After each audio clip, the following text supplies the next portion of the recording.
nini? Yes. Na wafugaji anasema over 4 million. Lakini umeona mtu atakuja kututafuta. Wanajua hawa tutapata tu. Sasa hiyo kama hibadiliki, wajumbe ataenda, tutatengeneza policy imeandikwa. Asubuhi tuliambiwa hapa kama unataka, na hiyo policy ni mimi nilitengeneza nikiwa waziri. Tulisema ukame si lazima uwe mifugo na si watu wakufe kwa sababu ya ukame. Kwa sababu ukame inajulikana hata wakati itakuja. Kama saa hii wametoa alert. Lakini serikali inafanya nini? Tunasema bila barabara tutapeleka mifugo yetu soko namna gani? Bila electricity, bila maji, bila ile vitu inatakikana pale zingine pia inatakikana hapa. So mimi nimezungumzia siasa, na bila kutengeneza hiyo siasa, na siasa itaanzia huko chini. Wafugaji wa ward wakuja pamoja, watengeneze cooperatives. Sheria ya Kenya inakubali serikali ya county na national iweke pesa. Watu wakishikana wanakuwa na sauti. Mimi hiyo ndio ujumbe wangu. Wassalamu alaikum warahmatullahi wabarakatuh. Asante sana Mheshimiwa. Livestock Marketing Board ama authority, whatever it is called, nafikiri ilikuwa ni mojawapo ya institutions ingetengezwa na hii sheria iliyokuwa kwa parliament. Na hiyo bill nasikia imekuwa withdrawn, pengine ilikuwa ni kwa sababu ya Gen Zs. Pengine director wa Livestock atatueleza mengi kuhusu hiyo bill na mipango gani anaendelesha katika idara yake pale Nairobi kuhusu ufugaji wa mifugo.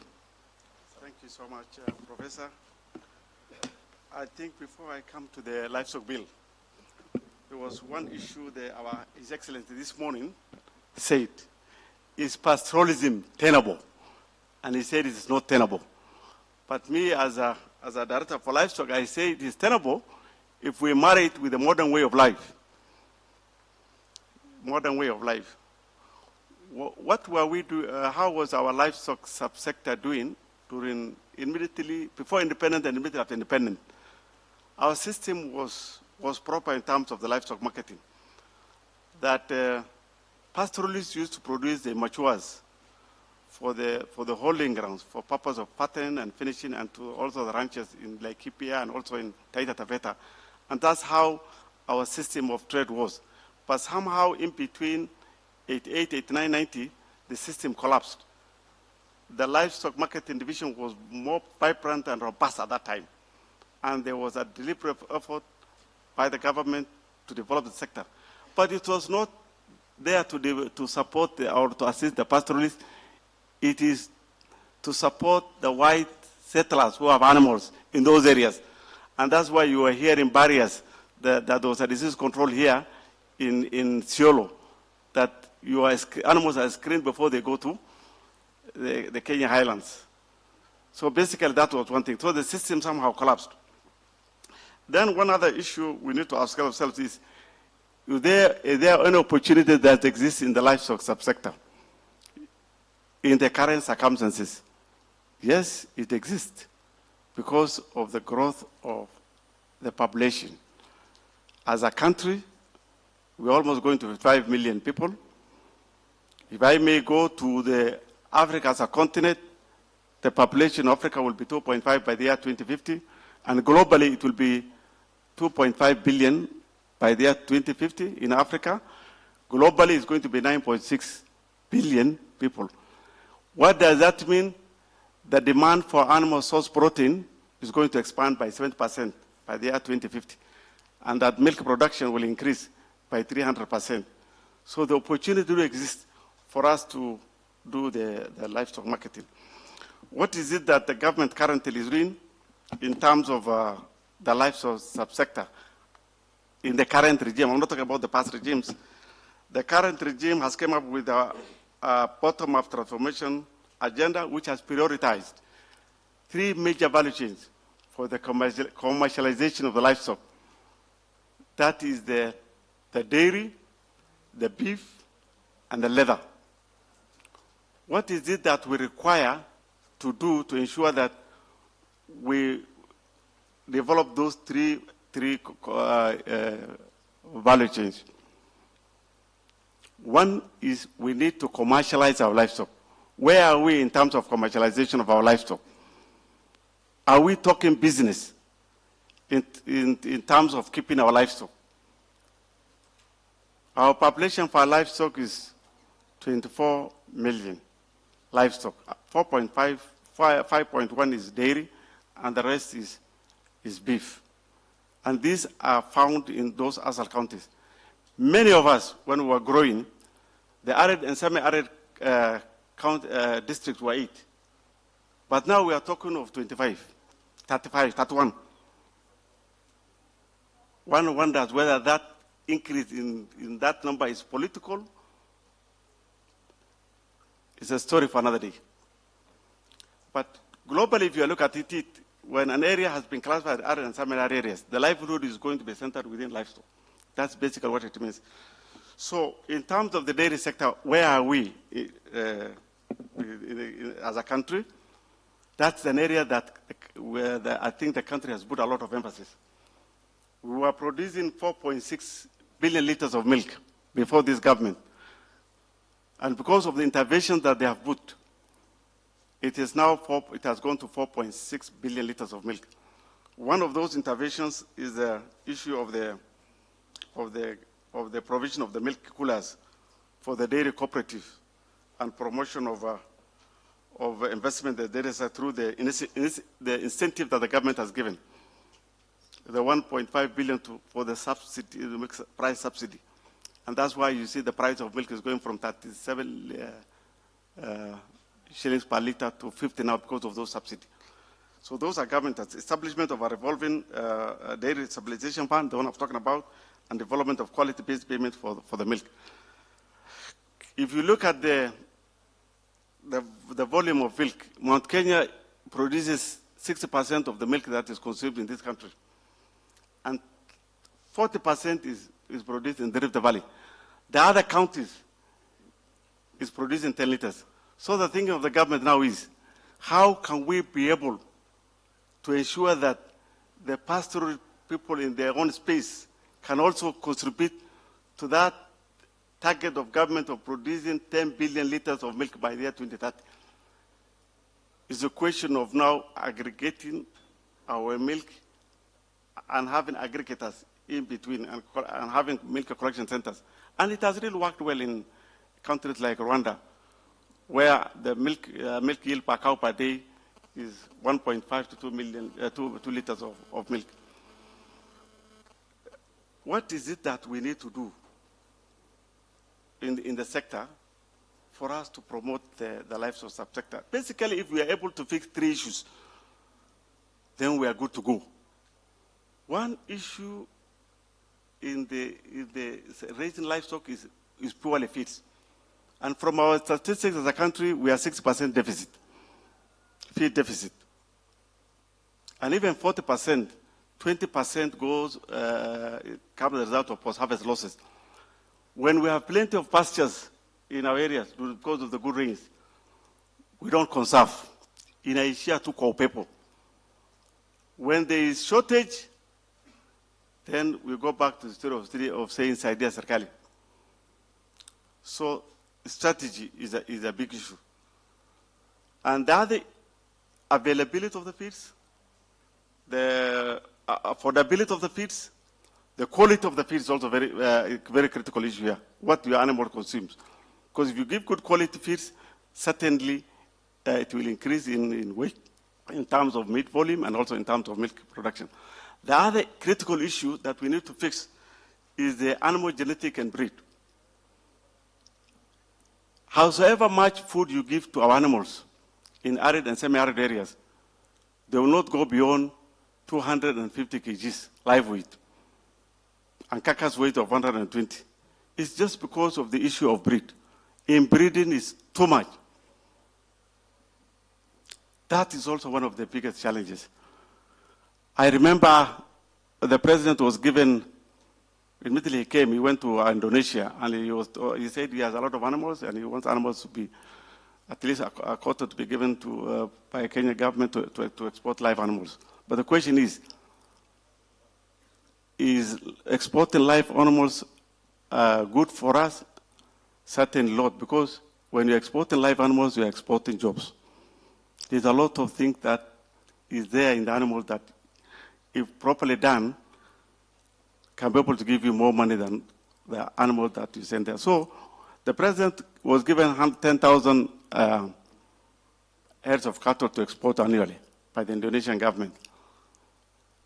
But the market requirement of that country is that the animal must be 350 kgs. And then we were called in State House and said, okay, can you give us that 100 animal from the... And then I said, I cannot be able to assure you, Your Excellency, that I can give you 100,000 heads of cattle of 350 kgs. But I told him, give me time, let me go around the country, and we had to send people all over the country. Honestly, we could not be able to get, the match that we got was only 10,000. That was reaching 350 kgs. That explains that there is an issue of genetics and breeding. So this is also an issue that we need to fix. The other one is what my dear brother has talked, Dr. Dika has talked, disease control. What are we doing? You cannot trade, that's the professor said, unless rather you have fixed diseases. And our thinking is that we must classify the diseases into two. Now that the definition could not be able to fix this issue of disease control, can we transfer public good diseases to the national government? What are these public good diseases? These are diseases that hinder us to trade. The ones they are calling trade-sensitive diseases or transboundary diseases. Can the national government take a deliberate step to support those transboundary diseases or public good diseases? It has worked well for Botswana because that government have taken upon itself to support the public good diseases, the diseases that are hinder trade. Let the private good diseases be handled at the county level. Those are issues that the government is thinking about.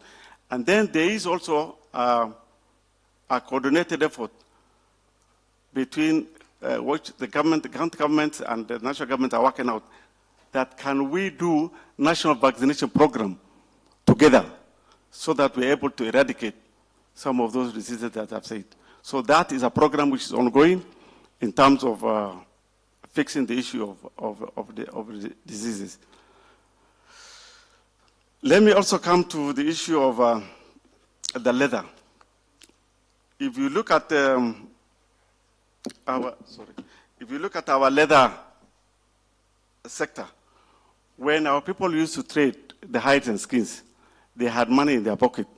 But now it is being thrown and is up and down and there's nowhere. So the government has established, is almost completing the Kenya Leather Industrial Park in Kenania to sort out those so that they're able to mop up all the hides and skins.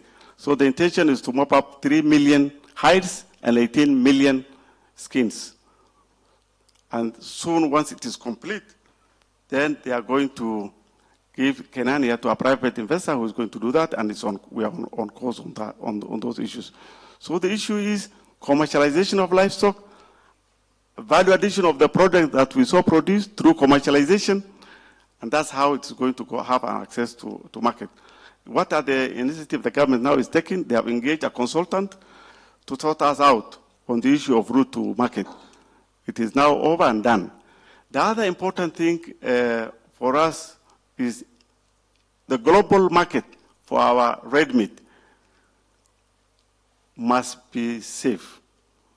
The EU market says that we must know what we are eating, where it is coming from, and the issue of traceability. So the government has engaged a consultant, which is almost, I think that they have started work to fix us on the issue of livestock identification and traceability system so that we are able to tag our animals. And it's not that much expensive, using a simple technology, so that we are able to trace the product that we are, the consumers know where they are going to trade what they're eating. That is also another issue that the government is talking. Let me come to the issue of policy. I must say, and my brother Abdullah can testify to that because he was in this livestock space, we are not short of policy, and we are not short of a strategy. When I became the director of livestock, January 2021, the first thing I embarked on was to look at the documents that are there in our offices. And what I saw was that 26 strategic documents addressing livestock issues, and none is implemented. And we keep on developing documents. Both the private, the NGOs keep on developing policy documents, strategic documents, but when it comes to implementation, that is where the problem is. So the issue is we have the livestock policy in place, which is a fairly new one. I'm sure a majority of you have seen it, and the livestock veterinary policy. So the policies are there. All they need is to enrich and to review it. But we are not short of, surely we are not short of policy. My Waziri ameongea right now the livestock marketing board. It is there, legally it is there, it has been established in 2016. But the problem is, how do you operationalize? What were the challenges? I'm not accusing my office, but some quarters feel that they are taking the functions from the State Department of Livestock. The Kenya Livestock Marketing Board is taking the functions. And that's why you see the technos are sitting on those things. I think that is, but basically because I'm now in office and I'm willing to relinquish some of those functions to the Livestock Marketing Board. So the livestock bill, the issue of the livestock bill, there is no document that can be perfect. The bill was meant to promote the livestock subsector, but it has one or two issues. It has came back to, I think it was tabled in 2020, it came back to us. 2 months ago, it was taken to Parliament, it came back to us because of lack of participation. And because we're in this era of reject everything, in this regime, I don't think whether that livestock bill will find its way as we expect, because that's where the Livestock Marketing Board is. But the best thing to do, and I think the ministers alluded to this, is can our political leadership, because the legal notice is there to establish, and there are many institutions that are operating through that legal notice, why can they convince the president just to appoint the president? Once that is done, then all these things will unlock itself. Thank you so much. Asante sana, Director. You are not off the hook until we get the livestock bill passed. I think a lot of our life is hanging around that bill. The sector is looking forward to the bill, but we are not short of laws, as he has mentioned. We only lack goodwill, and in any government, resources are always constrained. And priority will be given only to the one who is crying most or who is making the most noise, isn't it? Sindio? So can we tell our leaders, our MPs, our senators to go and make noise where we have sent them? If they don't make noise, then Ruto will not notice our problems, okay? I'd like to invite Abbas. Abbas is from the FCDC. A number of the issues that the Director of Livestock, Bishara, talked about, some of it, they have been dealing with it, especially on the fodder issues and also on livestock economy. And I would like to give him an opportunity to introduce himself and to address one or two of the questions asked. Thank you. Thank you, Professor. Can we stand a bit? I can see. Just greet your friend who is just next to you. Yeah, just greet. Good. Now we can sit down. Thank you. I don't want to repeat. You can now sit down. I don't want to repeat a lot of issues that have been discussed, but I just want to touch on 2, 3, 4 things which have not been said. One is the way we are doing our livestock production is basically for subsistence for meat and milk. And then on the way, if you need a school fees, or if somebody's wedding, or if the animal has no udder, those are the things you take to the market. But elsewhere, especially Somaliland, it is done quite differently. All their rams and he-goats are wearing aprons. They are wearing protection. They are with the herd, but they cannot climb with the animal. And if they do, it has no effect. It's a sort of family planning. So all those things are removed once during the rains. And all the animals get pregnant at the same time. So you have a market for 1 year, 2 year, 3 year, and when you get an order for 10,000, you can easily get an order for 10,000, and you can supply. And mostly they time the Hajj, the pilgrimage. The goodness is also that the quarantine center in Berbera are all manned by Arabs, and the Arab speaking, and they are communicating to the other Arabs in their mother tongue, which is Arabic. But here you want an interrogator to write a letter to the Middle East to get an order. They can't understand each other. There is also a trust issue. I went to Berbera and they had 5 people from different countries, Sudan, Jordan, Saudi. So if you come from that country, you deal with that country. But the owner is a Somali. And the production system is well set. If you go to the markets like Hargeisa, you think the rams are policemen. They're all the same age. But here, if you go to the Siolo market, and you're told supply me with 100 1-year-old, you can't. At the same time, they want specific kg for Dailo, not more than 5 kg. Of course, our meat is the best because it is free range. But there's a specification. 1 year, 5 kg. You or us in Kenya, we want to supply goods that are very tired. They're being chased in whole ups and down, and they're really very tired. And we have a problem. That is not the way livestock marketing is done. You have to synchronize the production first for you to market the demand that is specified. But here you produce kubahatisha, but you want an organized livestock market. Also, I think we are not in touch as professionals with the actual livestock traders. We assume we know a lot of livestock production and marketing, but we may not know. So my advice to you is we go and learn more. I'll give you an example of Kaimaiko. We have a 7-acre plot. It belongs to some Kikuyu mothers. And that is where traders have hired. Only 7 acres. And in a year, 1.5 million goods go through that 7 acres. And for them to do that, 15,000 vehicles come per year to that yard in Kaimaiko. And they generate a revenue, which I don't want to say outside this place, of 7.6 billion Kenyan shillings. For purpose of taxation, I don't want to be very loud about it. But I'm not saying you vet tax, but that is a business which has been done on a 7-acre plot.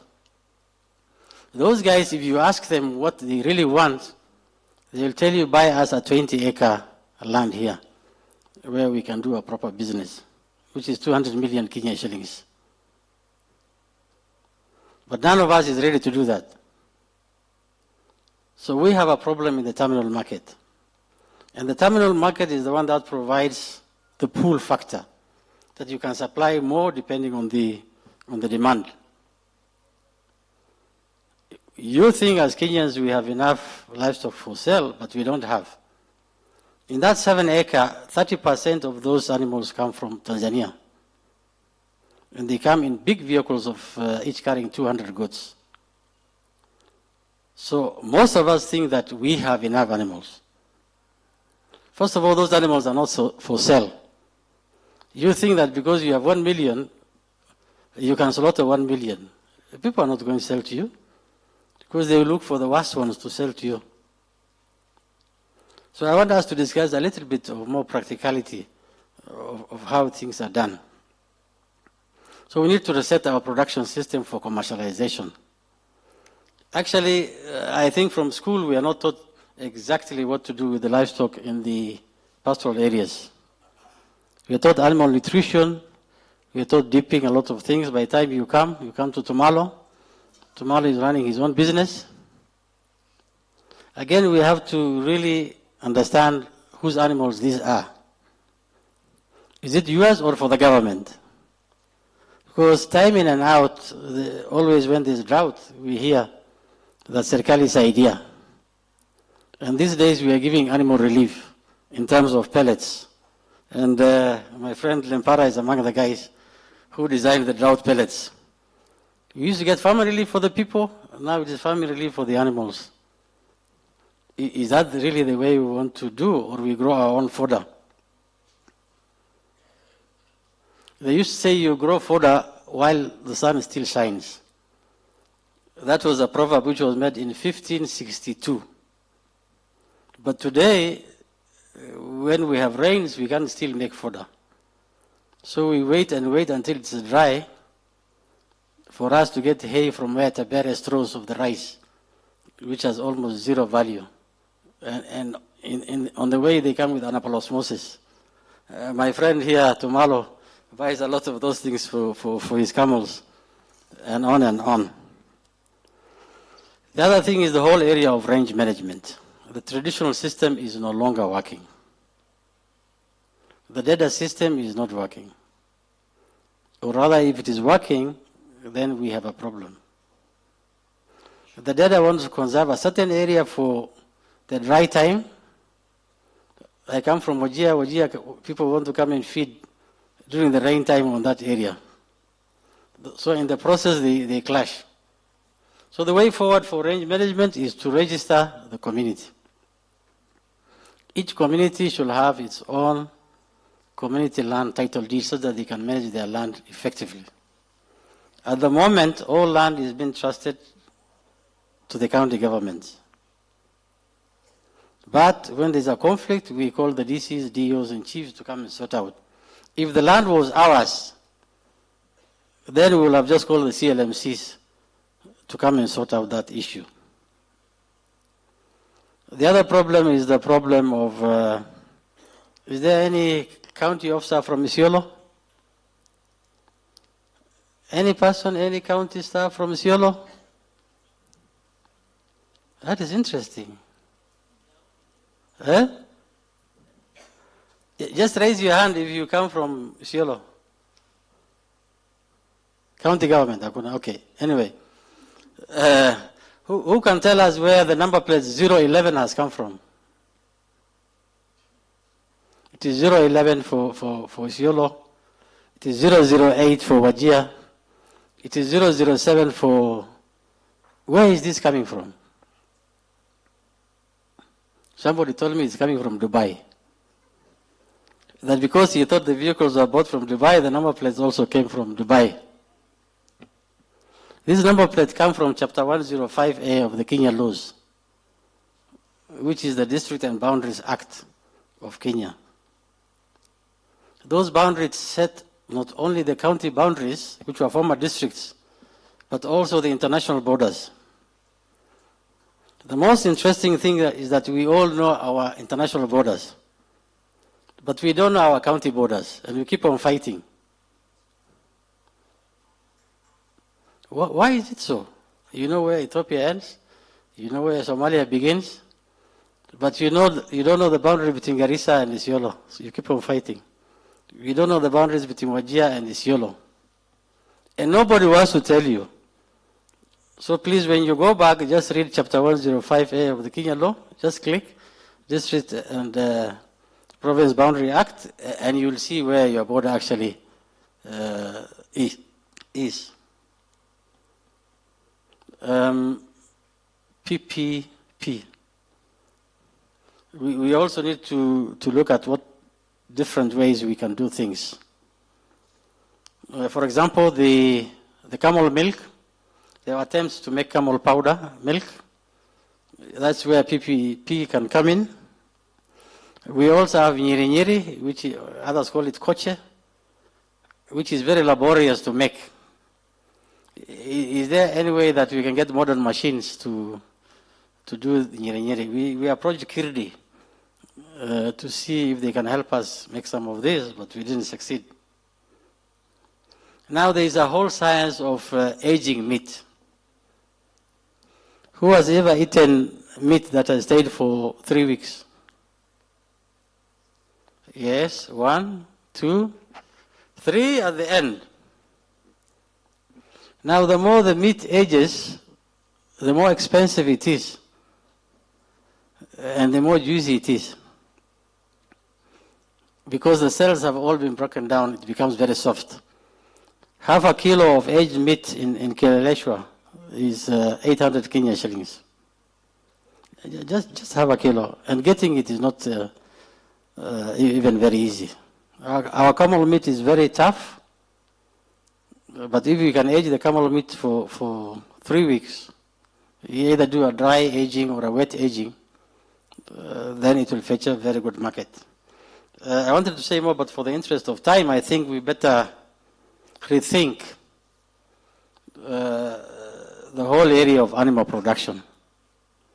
Now, disease control, it appears after devolution, the whole area of veterinary disease control has been relegated to the development partners. Each of the counties, when you go to them, they will tell you, we are very lucky, we have a lot of development partners. Yes, you are lucky, but for how long will you be lucky? So let's think and see how we can do differently. But please, let's ask very difficult questions. And I want to conclude with the question that my friend Professor started with. If you read the CIDPs,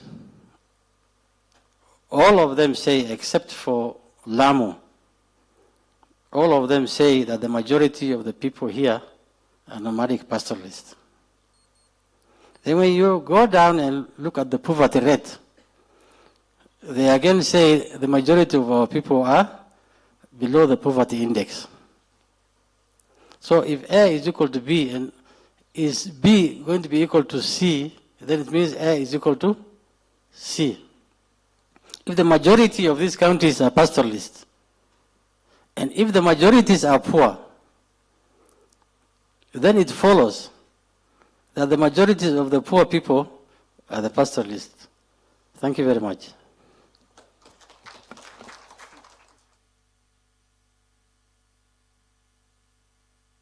Okay, I absolutely agree with the feed and fodder production. Of course, I was doing a very quick calculation. If we get 5,000 hectares from every ward, if you do a very quick calculation, that will be like 15,000 kilometers squared for Mandera County, which is 26,000 square kilometers, which basically means half of it will be on fodder. But the most realistic thing will be to do about 500 kilometers squared for every sub-county. I do agree we need to concentrate a lot on fodder and feed, but I will just propose to my colleague here, Professor, that we start small and maybe we start at the sub-county level, and then if we do very well, then we can go to the ward. That is my personal take, but it can be done. Marsabit is doing a lot.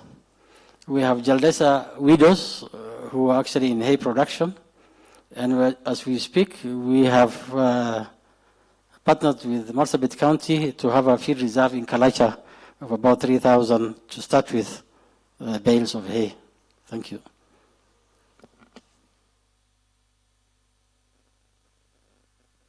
Asante sana, Abbas. We will discuss probably later the issue of feed, but I'd like to invite at this point my friend and colleague, Lempara. He's been in the development sector, particularly in NDMA, for a long time. And I think now he has moved to greener pastures. He will tell us which is this green pasture. But maybe to come and share more with us on livestock marketing, and probably to specifically highlight more on traceability and its impacts. Thank you, Prof. And I'm not sure whether I've moved to greener. But good afternoon. And yes, I just quickly want to connect to the discussions that have been there. And starting from the issue of policies, Director has mentioned, we have a lot of policies ranging for livestock. And when you look at the livestock, also the issues of natural resource management, Abbas has mentioned the issue of land and how the competition over land and the expansive demands on land use are also increasing. But then, sisi wenyewe tukiwa wafugaji, tutabalance vipi? So what's missing? What's the gap? I think the gap, the major issue, is actually looking at, and I went to Japan one time and they were emphasizing on 3 things. One, looking at the resources you have, and Prof has mentioned that resources are always scarce. And the scholars say when a resource becomes abundant, it stops being a resource. It's no longer a resource. So one of the qualities of a resource is actually scarcity. So resources are always scarce. So Japan emphasizes on the resource, looking at the resource, organization, and norms. 3 things. You have the resources, how organized, what systems, and that's what the systems we are talking about in livestock sector. What systems and how do we operationalize the systems? So what systems do we put in place? Then what are the guiding norms? And that's why the issue of disease control and the quarantines and all that used to be a good norm in, during the pre-colonial or the colonial period. So what happened to our organization? What happened to our norms? And that is what the policies try to answer. Now, so looking at that, there was also, Prof, a question on the issue of value addition. A number of partners have actually engaged and worked with the county governments and the communities to add value in terms of value addition. At least the efforts we've seen how it's improving or trying to provide jobs to the women and youth. It's also trying to increase the incomes. It also tries to tap into the modern technology today, and that's when we talk of nyiri, and that's what is Abbas has mentioned on the new machines that probably we need to introduce. Then even our youth have that opportunity to tap into the external markets. So we have that as an opportunity. The challenge we have and the issue we have is our organization. And when we look at cooperatives, I think Diad will be discussing about the cooperatives. Our cooperatives do not function. Those other areas, cooperatives function and pay their members dividends. But ours do not function. What is it that we can do differently to operationalize and make our cooperatives work? Again, it goes to the 3 issues I mentioned. It's about organization and the norms that we have. What are our norms? And ndio ukiona vikundi vingi wana form cooperative, but what is the value system that is there? Because hapo ndio tuko na changamoto. Prof, when I was a small boy, our elders back home walienda wakachukua loan ya IFC. Sasa wazee walikuwa naambiana enda chukua hiyo pesa inalala tu, enda chukua. They never knew it was a loan. So wanaenda wanajasiwa form, wanachukua. Little did they know that the AFC will come to demand for repayment. So wazee walikuwa wakiona hiyo gari nyeupe wanakimbia wanaingia msituni. That was the end of that facility in those counties. So what is it that we are doing? Our cooperatives do not function. Then even financial services is also an issue. So we need to go back, look at our issue of norms, organization and norms is very, very important. In connection to the ending drought emergencies that was discussed before, the first discussion. The issue of sustainable livelihoods, the issue of diversifications, the issue of also human capital. What skills? Because we have now more, we have some dropouts. We have also, when you look at the conflict-prone areas, people are hit, they lose their livestock, even the drought occur and they drop out. What human skills do you also need to survive? And what's the linkage? And that's one of the issues that we also need to look at. How do we work with the community organizations or the community groups, basically to improve on that? Then, recently we had a conflict workshop that brought the counties of Marsabit, Samburu, and Isiolo. And one of the issues that was discussed is that, yes, how do we, however much we are engaging in peace dialogues and trying to build cohesion, by the equation or the main driver, and someone was saying, if you remove a cow from this equation, will people continue fighting, especially in regard to cattle rustling? You remove a cow from the equation, will people fight? They will not. Most likely they will not fight. But of course we know we cannot remove the cow. So one of the resolution was, how can we emphasize that the government makes that as an affirmative action, that we have the traceability enforced, so as to enforce or to also strengthen the policing, the insecurity or the security policing. So this is very important, and I think this is one of the issues that probably we need to escalate to see, yes, it's a measure that will actually assist us in terms of tracing the livestock. Then, again, one issue, Prof, we have not mentioned, is about access to what are the financial services facilities that are there. Our communities, our counties need to look at and tap into the financial opportunities that are there. Because unless that is also worked out, like now we have the issue of climate fund facilities. We have the flocker is there, but then how is it operating? It's us as communities to know how are we accessing these resources and how do we tap into or have the youth playing a key role and also women playing in that league. So these are the opportunities that we have, and I think we can tap into these opportunities, and if we do this, then we will be contributing to a modern livestock production system today. Marketing systems, and Dr. mentioned the issue of diseases. Yes, today we do not even know the issue of diseases. You just migrate to your animals, whether they are sick or not, nobody bothers.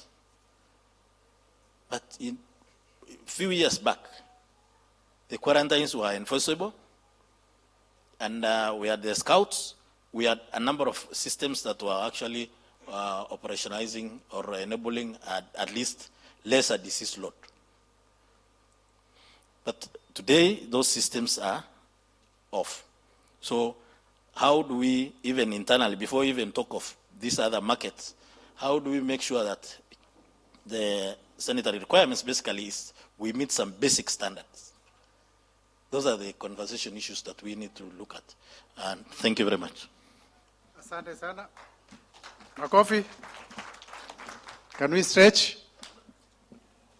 Where you are, just stand up, punch in there, and then sit. Good. Next is, I'd like to invite Diat, and specifically to speak on the issue of cooperatives. As you've heard from previous speakers, The cooperative movement is well developed in the rest of the country, except in pastoral areas. So are we communities that cannot be organized into cooperatives? That is the question I would like to pose to Diad to come and talk about cooperatives in pastoral context. Thank you, Professor. Actually, there are two presentations I was asked to do. So you can project one on the holistic. Yes. There are two presentations I was requested to do. My name is Diad. One is the experts from the pastoral 15 counties. We managed to have a meeting in Kajiado some few months ago. And we've discussed so many things in the area of holistic approach to the livestock sector. Wataalamu kutoka eneo 15 counties walikuwa wamekaa kwa muda wa siku 3 kujadiliana mambo ya livestock. Then they came with recommendations ili wapeleke kwa the big forum ambayo itakuwa Wajia Pastoral Leadership Summit around December. Hii yangu ni tofauti kwa sababu wengi wao walihudhuria hiyo kikao. Kuna mambo ambayo wamekubaliana. So ningetaka kuenda through yale maneno tulikubaliana huko, kwenu msikize, alafu muangalie ni gani itaongezwa, so that ikuwe recommendations kwa the Pastoral Leadership Forum ambayo itakuwa Wajia na ambayo pia tuwapatia His Excellency the President. So there are a number of them, look at them, gani tutatoa na priority gani ambayo mungetaka. Go down, please. After the first Kajiado meeting, we had a second follow-up meeting where the pastoral leadership, executive leadership meeting happened in Stoniathi, where the 15 county leadership from the 15 counties were there, so they also gave their input. Please go down because of time. Down, down. We just go to recommendations, yes. Now, there are 9 recommendations to the leadership, the pastoral leadership. One is the livestock market board. That has been discussed by everybody. It's there in policy. We need it implemented. The second one, it's pastoral livestock cooperatives. It's different from the other cooperatives. So the issue of starting pastoral livestock cooperatives, we'll be discussing that. Then the third point was State Department of ASAL. Currently, it's housed under the Ministry of East Africa, Regional. It's I don't know, is it a division or it's part of that? It's a State Department now. So there is discussion around that. 4, slaughterhouses and abattoirs. It's been said we have around 11 abattoirs or slaughterhouses around the 15 counties. I could see Isiolo one was open, I think, some few weeks ago. Not yet even open. The rest have been done 50%, 30%, so there must be some discussions around the slaughterhouses, abattoirs, and also including the KMC. There's discussion, KMC is supposed to be privatized. If it's privatized and then it takes over the 11, what are we going to suggest as a team from the livestock sector? There is the issue of processing plant for animal byproducts. Number 6, establishment of Camel Center of Excellency. This is one area that we were told by Daktari, we have, in terms of numbers, the biggest numbers of camel are in Kenya, when you compare Ethiopia, Somalia, and I think the whole region. Kenya, Somalia, Ethiopia, together is leading globally. Globally, we are leading. Number 7, the budget. We increased the budget from, we should adopt the Maputo Declaration, that is the Garissa PLC, 10%. The governor also this morning mentioned, we are receiving around 15% of the national cake. 85% is still up there. So we need the PLC to push for more resources to the 15 counties. Number 9, we need a presidential decree, go back please, or an executive order stopping settlements, new settlements. We are talking of pastoralism, mobility is a reality for us, but there are so many mushrooming settlements, and somehow it's also being pushed by our political leaders. Every new MP comes in, he wants to come up with new locations, new centers, undermining pastoralism. Number 9, implementation of Community Land Act 2016. Go up. Go down, sorry. Then there are some recommendations to the national government, state departments, and SAGA. SAGA stands for State Semi-Autonomous Government Agencies. One is the formation and hosting of Kenya Pastoral Livestock Working Group.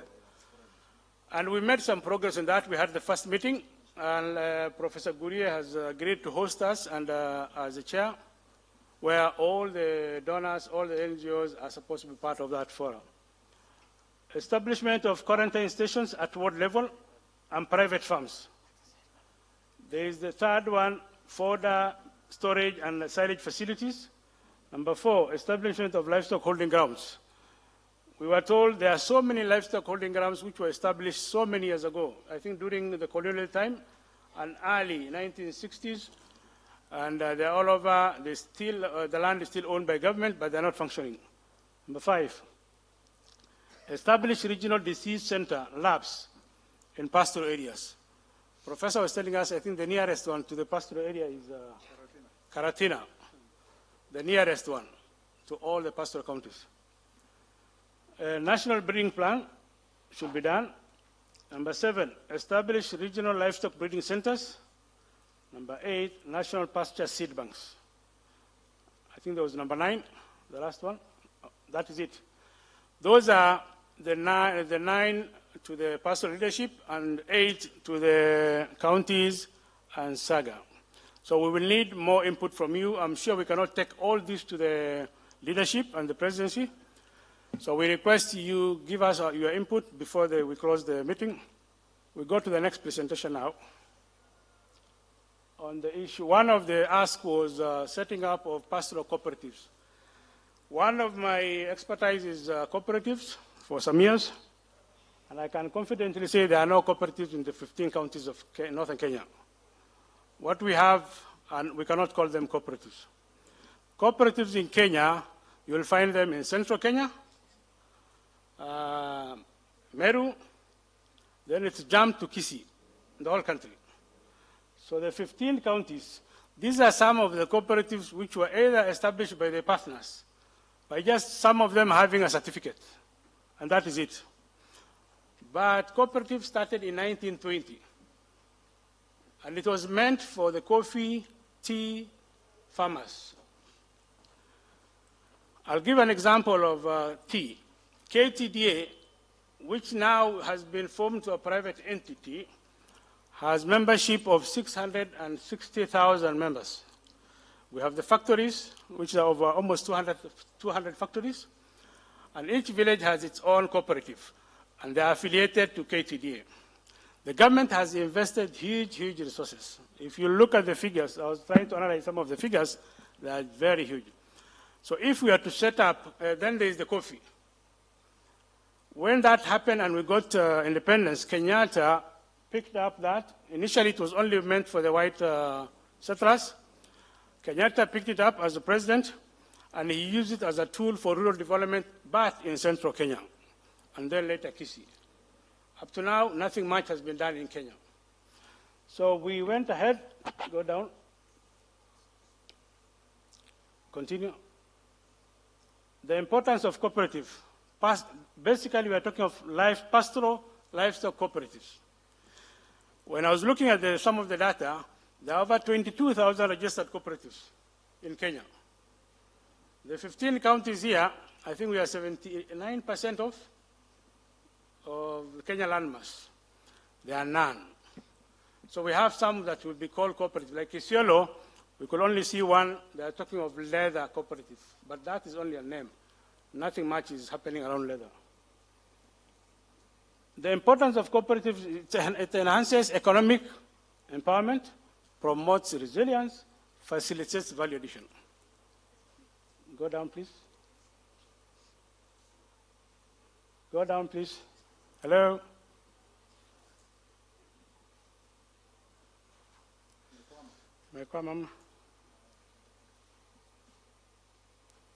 Okay, the relevance to the pastoral community. One is market access and competitiveness. When we form cooperatives that are well structured and the capacity building is properly done, we'll be able to access better markets within the country, within the region, and even out of the country.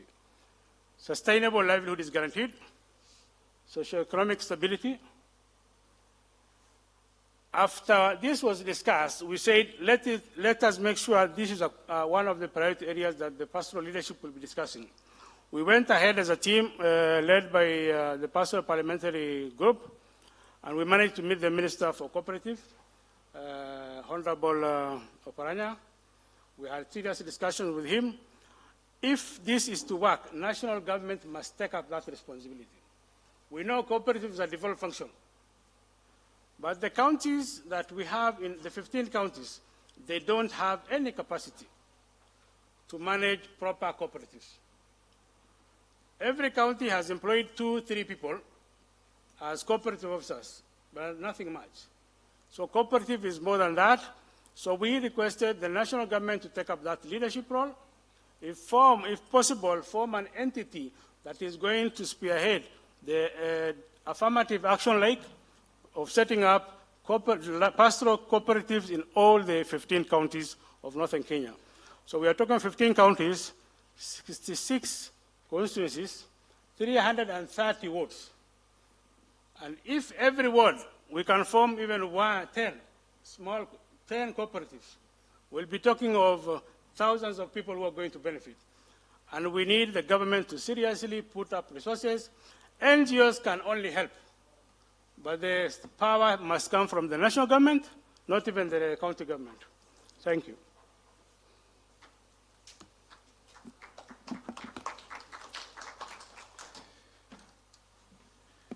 I'd like you to reserve your comments or questions, because those asks that were listed initially, the 8 and 9, we would like a feedback from you people, whether they're adequate, inadequate. Kama kuna yale yanaweza saulika ama lazima iongezwe, mtatueleza. Mwishowe, I was reserving the best for the last. So we will have a presentation on the involvement of public sector in livestock development or livestock production, and generally pastoralism in general, from Nancy Tarus from Catholic Relief Services. Nancy, tuambie mengi.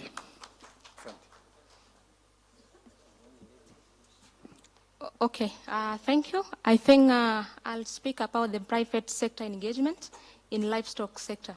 And a majority of the past panelists have discussed much on production, basically highlighting the issue of livestock diseases, livestock commercialization, and also the issue of pasture production, tagging, traceability, and the rest. So the question that normally comes to my mind that how best can we strengthen the private sector engagement in livestock productivity? Yes, because I think in a livestock value chain, from production node, marketing, value addition to all the end products, we all need the private sector engagement in all this perspective. Maybe for the case scenario that during production process, we all need access to improved inputs and services. So who are we going to get these services from? So I think it's prudent for us to engage the private sector engagement in all the value chain node, be it production, to ensure that we have access to improved breeds, and also having a private service sector who ensures that, yes, we mentioned that we are supposed to have improved breeds for us to meet the export demand, as my fellow panelists said. But is there any private service provider who normally offers those improved breeds to the communities for them to have easy access of those improved inputs? Secondly, I think in 2022, 2023, we have been having, like climate change has been an issue majorly here in Africa and in Kenya at large. So the drought situation, the flood, so normally most of the pastoralists lose their livestock. So So the issue of livestock insurance, how are we adopting as communities? Are there initiatives that have been set up in place to ensure that our pastoralists ensure they govern the animals, they ensure that they insure the animals for the case of loss, they can get some reimbursements. So I think it's a key thing for us to be able to ensure we go abroad and also to factor in the issue of private service sector engagement in terms of insurance in livestock sector. Yes, majority of us have talked about the issue of tagging for traceability. So how is the engagement or the involvement for ICT technology on this sector? Are there organization, private sector engagement that normally offers these services to improve the issue of traceability in our livestock sector? Maybe some cases we might be focusing on exports on these meat products and also during the production process. Yes, we mentioned the issue of tagging. So is there any private sector who is offering these services? Are there any key players offering these technology services to ensure that their livestock normally can be traced from production till the marketing of the value chain order? Yes, and another issue comes on feeds and feeding of our animals. Somebody mentioned on the issue of feed preservation. I think it's much on a key on livestock commercialization issue, and I feel it's prudent for us to be able to reflect on how best can we be supplementing our livestock using the improved, maybe the pellets and also some other nutritious food items. So I think we should have to redefine on ways to ensure we get all these services for us to improve on production, improve on commercialization, and at the end of the day, if we have certified improved inputs, we can triangulate to increase production so that we can meet the marketing and also exports at large. Okay, almost, and also just to add on the issue of disease control and management. Dr. mentioned on the issue of disease outbreaks, so many diseases affecting our livestock in these ASAL communities. So what I can mention is that, do we have certified personnel, the private service providers who normally offer the improved services to these communities? For example, the issue of agro-dealers. Maybe in the 15 counties, do we normally have the certified providers we can say they have been certified by the Kenya Veterinary Board to offer quality services and products to our pastoralists? So it's something that we should be thinking and reflecting to see how best can we ensure we offer quality services and products to our pastoralists. Because as a result, if we have the private sector engagement in place, we are creating job opportunities for our youth, for women, and a larger community. We are also empowering our economic growth for promoting and also utilizing the policies the county are setting in place, because if we have good working environment for all of us, the private sector engagement can thrive, and also as a result, and also the public sector engagement.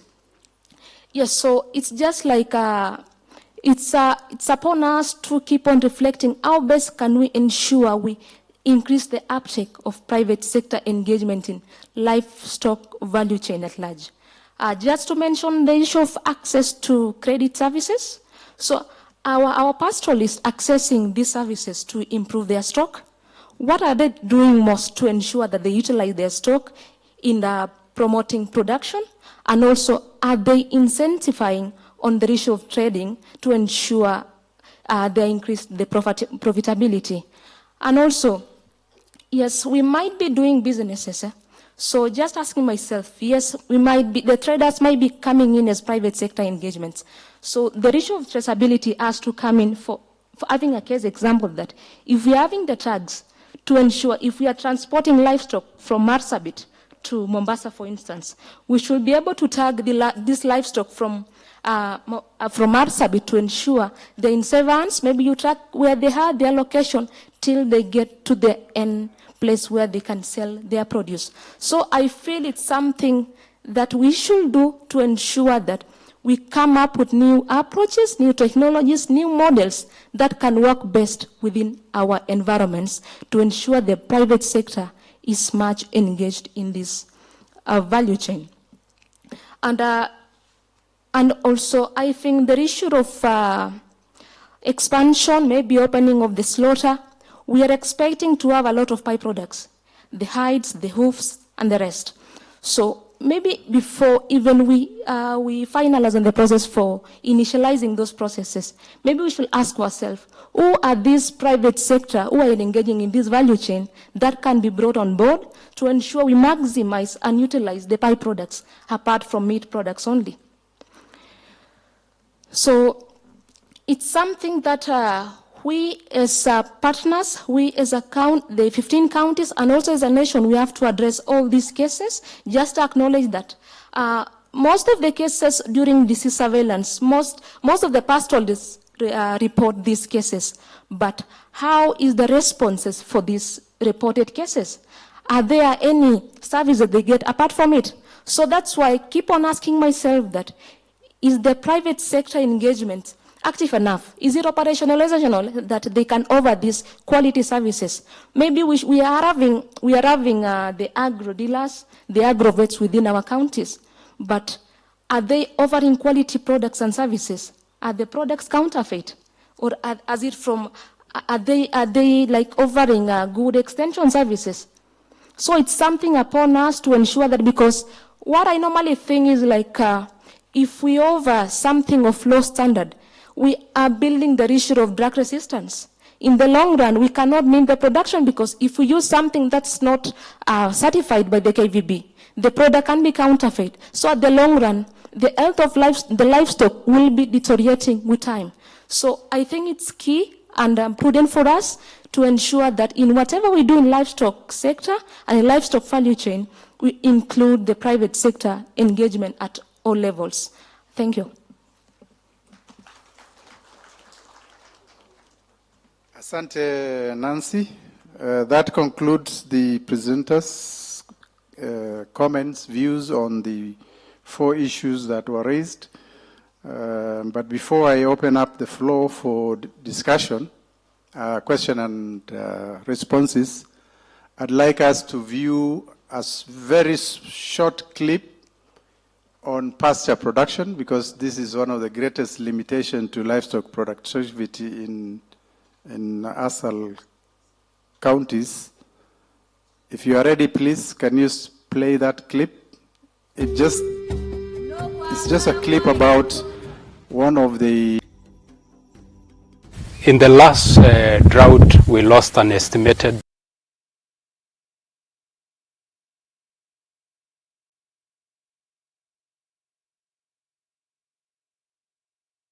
is approximately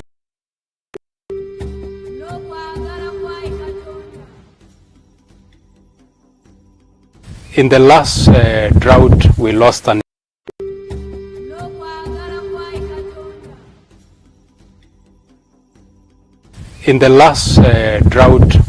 an estimated 3 million head of cattle.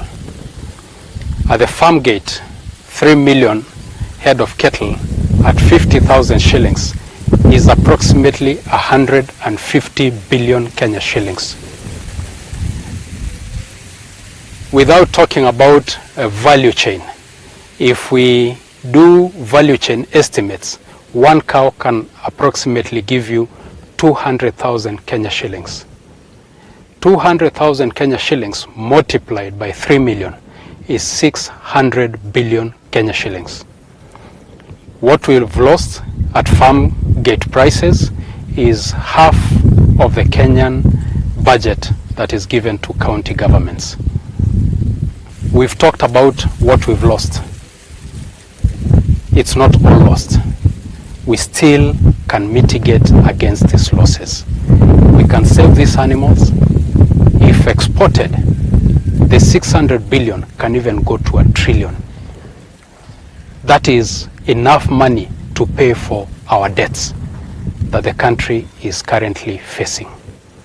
I've not talked about the employment that this sector has potential to sort out the unemployment issue for our youth. I urge from the national government to county governments, let's relook at the livestock sector, let's invest, And most importantly, let's be practical. Let us stop these boardroom meetings.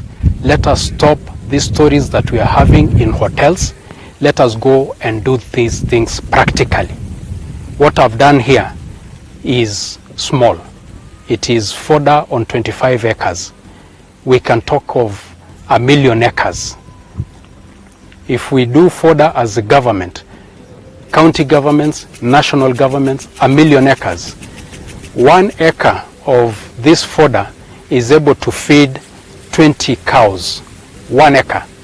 If we do 1 million acres across the 15 counties, pastoral counties, we will be able to feed 20 million heads of cattle. We do not even have 20 million heads of cattle. So it means we'll be able to even export fodder as a business out of the country. From the fodder banks that you've seen, 1 fodder bank is able to store up to 150,000 kilos of feed.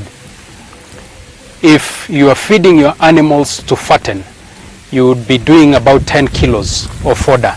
If you're feeding them to sustain them, not to die, you will feed about 4 to 6 kilos. And 1 hole is able to sustain more than 300 head of cattle for more than 6 months. I have done 7, and the 7 we will be able to sustain about 2,000 heads of cattle for 6 to 8 months without rains. County governments can do this at a bigger scale. The national government can do this at a bigger scale. Currently, we are not short of land to do this. We have existing public water holes, dams that are idle. We have boreholes that are idle. So let's just go out to the fields and do this. Let's be practical. It is doable. I have done it. It can be done.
private sector.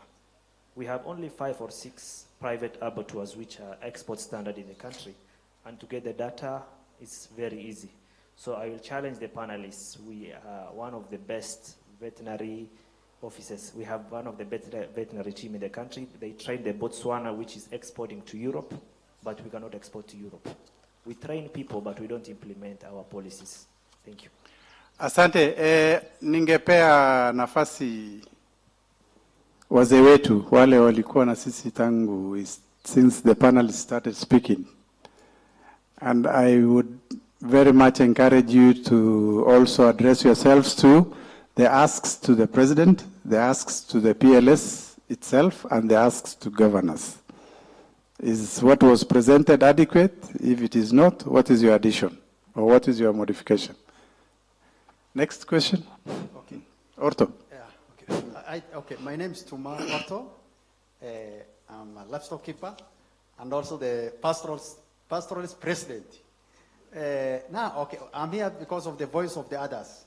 Whether you are in Eldoret, whether in Lamu, voice ya iko hapa. So now, mine is not a question, it's a quick input, a witness. Okay, here in asal areas or in these pastoral areas, unless we improve on 2 things, we are not going anywhere. One is on peace. Secondly, a very serious one is the diseases, livestock diseases. Because sometimes if you drive animals all the way from Merille here, it's being escorted by a National Police Reserve. And then if the animal is sick, if you bring a sick animal to the market, it will not reach, because the other day I found a sick animal from there. So the issue is now that PPG, that's the summit. The peace, we can manage it at our own level as an elder and so forth, but the issue of the diseases, 2020 to 2023, we lost a lot of animals. Then the ones which are remaining now, seriously, are taken away by the diseases. In my environment, I collected, in June, 169, I talked to 169 elders, and they lost. I'm just witnessing the figure that, about unknown common diseases. That is the mature camels, which died as a result of unknown diseases, 261. Camel deaths, 158. Abortion, 216. It is that's within a household of less than 500. And this one, I witnessed it. It's not exaggerated. So now that one stopped again. Again, abortion is also going on in Samburu, going on in Marsabit, going on in all corners where the camels are, because I'm in a position to talking to all these chairmen where they are. It is again taking a camel now, because the first calving was done in April. Then now, in the next November, December, they have started calving.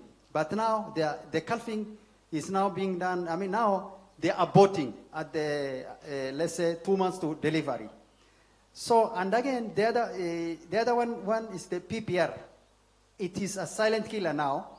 Just 3 days ago, I talked to a livestock keeper in my corner, and he lost 50 baby goats. So now, we are not going anywhere, and my appeal to our parliamentarians and to the president, who will be present there, especially on the diseases. Yes, I witnessed there's a lot of interventions at the county level, vaccinations, and then supported by even the other supporting agents, supporting the transportation and so forth. But it is overpowering the small resources that at the county level is being overrun by the disease which is there. Another serious thing is because now to wind up is we used to have community animal workers. They are not there.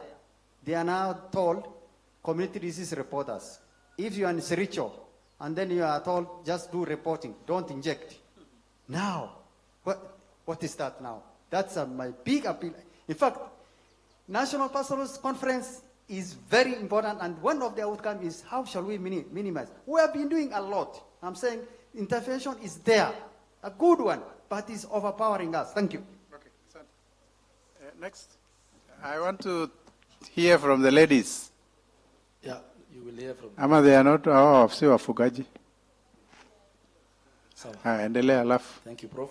Just a quick one, and thank you to the panelists for the brilliant presentation. You are the cream of Northern Kenya. Three things. One is... Please limit to your most important one. Okay.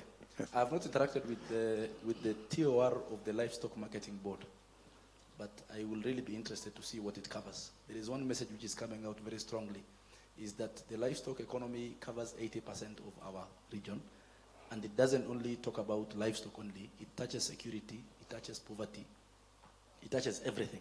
So when we are presenting this at the PLS, the message that should come out is this is our holistic story, not only iyo ng'ombe peke yake. It is a cow or a camel when you see it, but it is everything around our entire region. The other one is on issue of data and science. I don't know how you have captured that or pictured that, but the message that should come out is how science-driven is this dream, because we are looking, there is something back then in school we used to call, in economics, we used to call ceteris paribus, which means all factors held constant. Everything we are designing here looks like we are designing with all factors kept constant. But there is a very serious disruptor in the house, and this serious disruptor is climate change. So the shocks, the dynamics which are going to play out from here, how much science-driven is this discussion? I think is the question that needs to come out. And lastly, as I hand over the microphone, is on the role of county governments. I think because we are going to be speaking to the president on this issue, and you know livestock and of course the agriculture issue is a devolved function, the president will also want to see what your counties are doing, okay? You have 15% of the national budget coming down to county governments, and your governors are expected to significantly consider the funding of 80% of your economy going towards livestock. So this is what is in the mind of the president and the mind of his advisors and those people who think around him. So when you are selling or pitching this discussion, you should pitch it from a perspective of we, at nyinyi governors, you need to do 1, 2, 3. Okay, so that kind of, we are doing this, Your Excellency President, you please do this. Okay, that needs to be. Okay, so Asante. I'd really want to hear the voice of the other gender. But they are not here. Can you give that lady a chance and then we'll come back to you? Naomba tafadhali.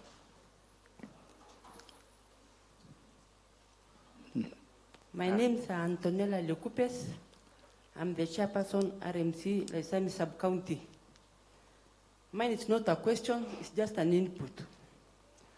We have several circles, which we already know that most of them are just there for only purpose.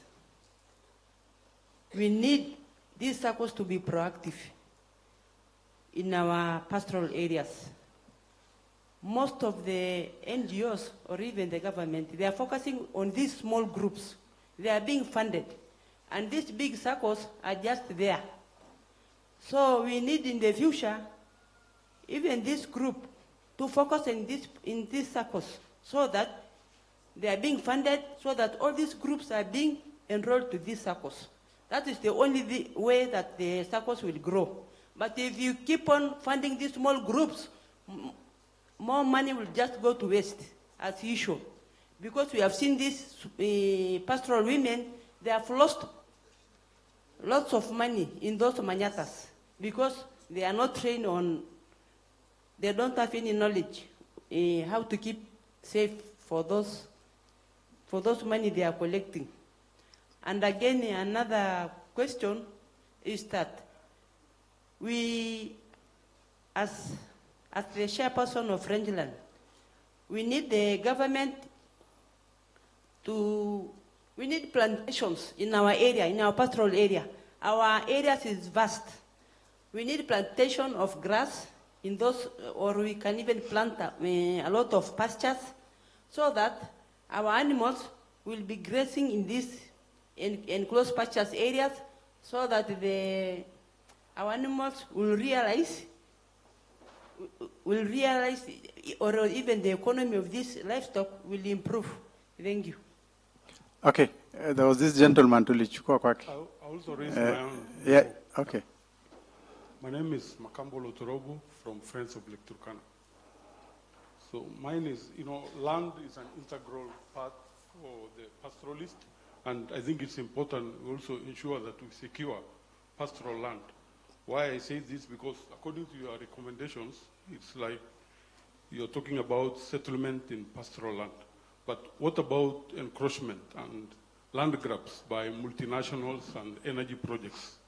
I think we should not overlook the land grabs that are happening in the pastoral lands, because the story of pastoralists, you cannot tell the story of pastoralists without land. So it's important in the recommendations you consider issue to do with land. If you talk about community land registration, you're talking about the 15 counties, but after some years, I'm sure there will be only maybe 13 counties with pastoral land, because as we speak, I think it's starting from Isiolo going down to Marsabit. And I think the community land registration is a very long process, tedious, and also requires a lot of resources. Where will you get the resources to register the pastoral land? Thank you. Question. Thank you. Yeah. This young man. Asante. Kwa jina naitwa Achila kutoka Laikipia. Nilipokuja hapa asubuhi kusoma pale, ninaona inaandikwa National Pastoralist Conference 2024. Na wakati ambapo umeuliza pale, county government kama stakeholders, siwaoni viongozi hapa wa county government, siwaoni wanasiasa wetu, sioni administration.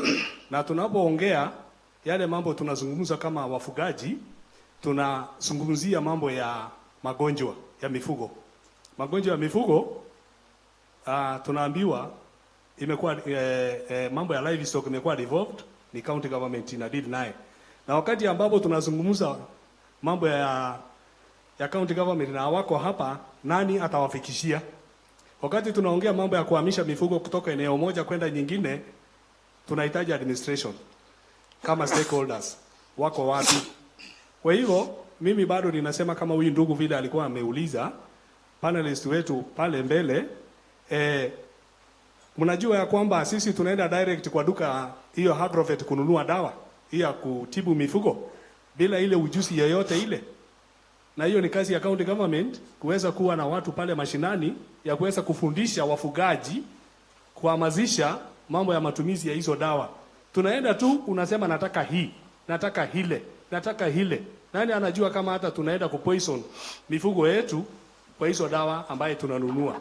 Asante sana. Naomba kwamba next time wakati ambapo mnatuita, mnatualika, tuwe na stakeholders wote hapa. Tuogopi kuambia wanasiasa na county government na administration mambo ambaye tunahitaji kuambia. Asante sana. Nitampa nafasi mama fulani pale. Kuna mama fulani alikuwa hakuna? If not, can we pause, because then we will lose track of questions. No, can we pause? We will ask as many as possible, but can we pause and respond, and then we will continue. Sawa? Sasa hii inafanya kazi kweli?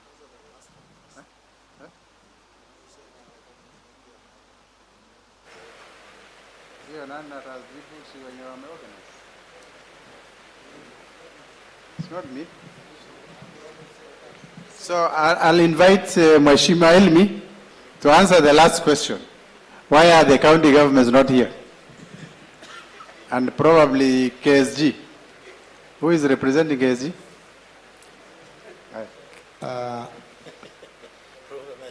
Vile KSG ilituambia walipotualika hapa, tuko na hiyo Pastoral Leadership Summit ambayo inafanywa kila miaka 3. Walisema tukiona hiyo inakuja, na hiyo ni wale watakuwa huko ni MP, ni governor, ni watu wa ministry, watu wafugaji wataingia wapi? So Kenya School of Government ikasema itaorganize hii conference.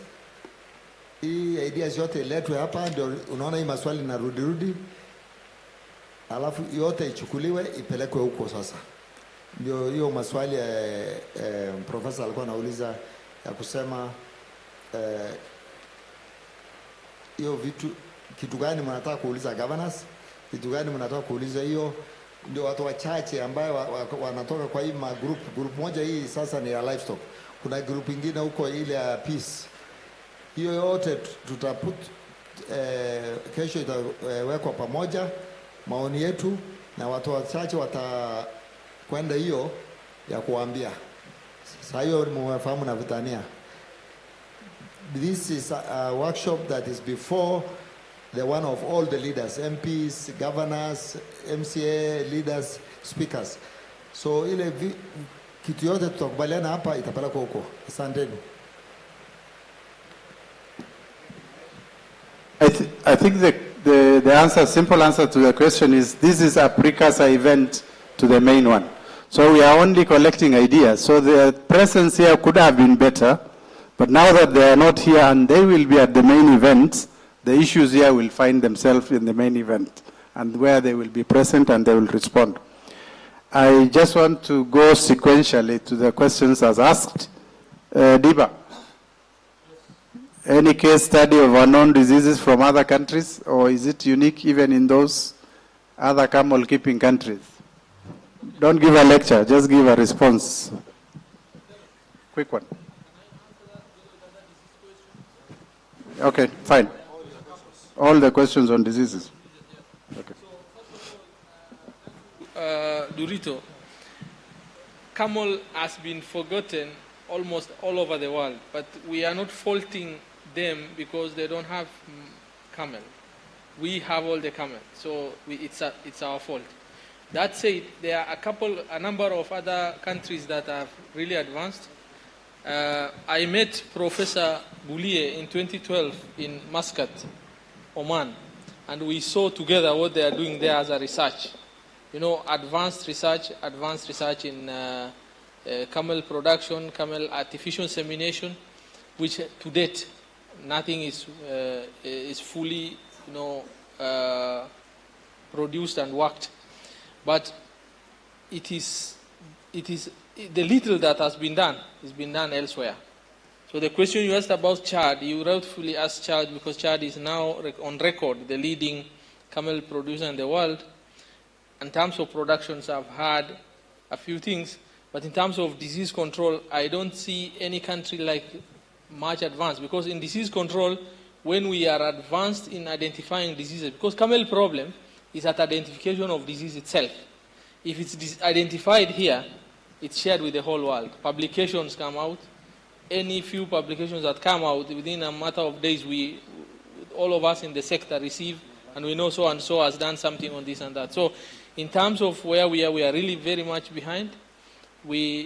That's why we must focus on camel research in terms of disease control first, disease identification first, and also in terms of improving reproduction through artificial insemination, embryo transfer, and that. Can you imagine if we determined which sex of a calf is going to be born once we breed our animals, like what we are doing in dairy sector? It will be massive, because camel effectively is a dairy animal. And if we reach that level where we have enough technology for that kind of artificial insemination and embryo transfer, we even can speed up the calving interval. This time now we are waiting like 2 years to get another calf. So this is what we are talking about. I want to react to Mzee Tumal's question on PPR. That is exactly what we are talking about. You said a lot of small kids are lost to PPR. Can you imagine that disease has been identified for eradication globally, and there is an effort in eradicating it? We are not, as public sector and other development actors, including UN agencies like FAO, AU, IBA, intergovernmental bodies, we have not managed to control even that one. That tells you why we must bring in the private sector. One vaccine of PPR is only 7 shillings. And we are not able to vaccinate our animals. We are losing 50 kids and lambs. And so that's a big problem. Those are the two most important that I wanted to react to. But Professor, one final one is on cows, community animal health workers. I know they are now called community disease reporters. This is because of very bad policy that we came up with in this country, a law that kicked out community animal health workers out of the system. In northern Kenya, in Asal counties, we've left a huge gap. There is a need to revisit that discussion because now it's the law. We can't go against it. But we must revisit. Is it working for us? Maybe we needed to transition slowly, develop our human resource before we proceed to the next level. Thank you.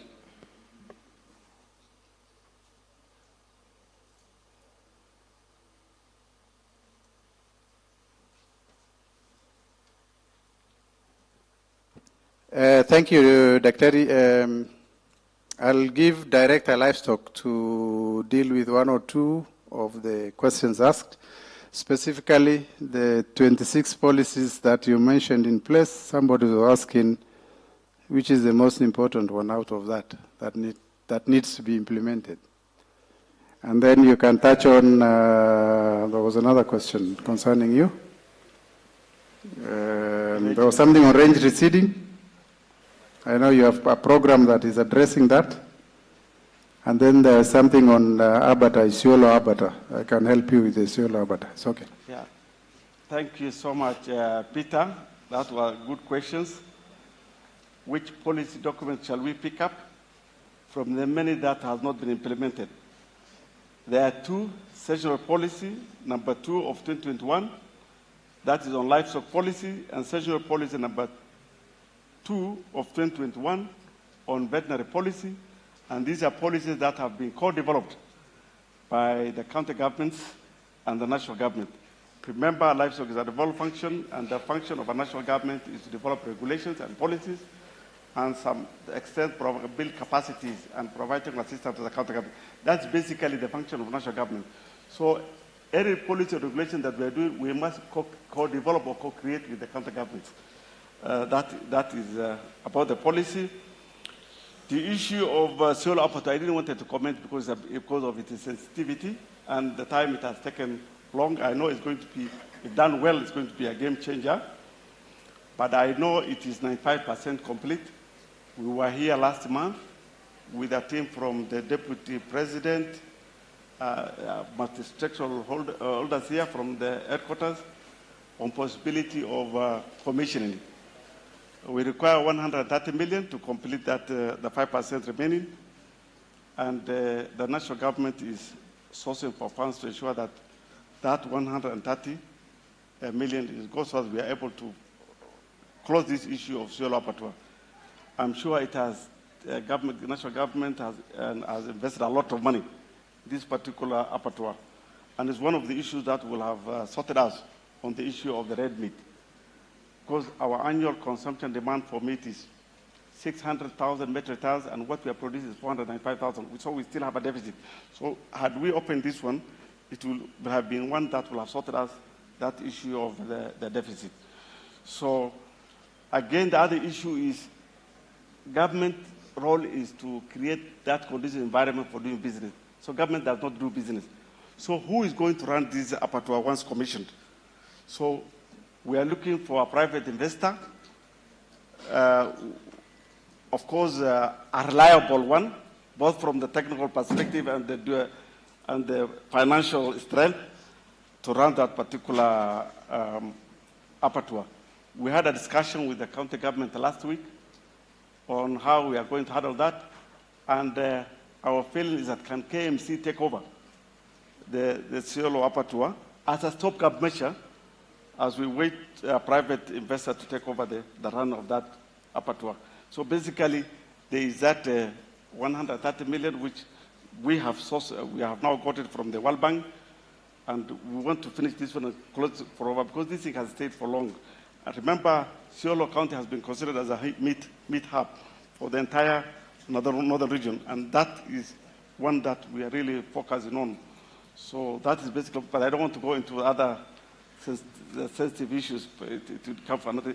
The issue of the range reseeding, which was asked by my sister from Laisamis, there is a 20 project that is really dealing with range rehabilitation and restoration of our range. And I'm sure we have demo plots across those Chulu Hills, up Mid-Tana and Sabarwawa catchment areas. That's where this project is going to deal with. And that program is on course, and it's the one that's going to ensure that we have enough pasture seeds for people to plant. The other issue was about the Kenya Marketing Board. Livestock Marketing Board. Livestock Marketing Board. Yes, if you look at the functions in the legal document, the legal notice of 2016, it cuts across the production, access to market, all the value chain. They are the ones that are going to set us out. But of major importance is how is our product going to have access to the local market, the international market, and the global market. Thank you so much. Asante sana. Just to add on the Isiolo Albert, I think last week when we were having discussion with the governor of Isiolo on the PS livestock, the governor had intimated to us that he has already put out an expression of interest. I think the process is now ongoing in the evaluation process so that they can identify people who have the capacity to run the abattoir. But they did that without the national government. So I think there will be now a coordinated arrangement in terms of how to evaluate and to get competent and people who have the capacity to operate the facility. And discussions are that in the interim period, in between the time you will find a suitable operator and up to now when the facility is almost ready, then we can allow another entity like KMC to operate and to test run the machines as and when it becomes ready before privatizing it. So that is the discussions that is ongoing. I think it is really coordinated between the county government and probably the office of the PS Livestock to conclude that matter. The other, there was a question from Jackson on terms of cooperatives. And he says these cooperatives already exist, and I think there was a lady also who alluded to there are cooperatives that exist, but very small ones. And the question is, how can we make an impactful cooperatives?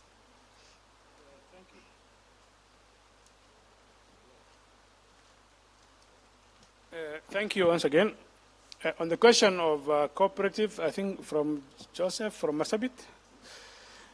You said there's a challenge of mobility when you look at the cooperatives that are working well in central Kenya and Kisii.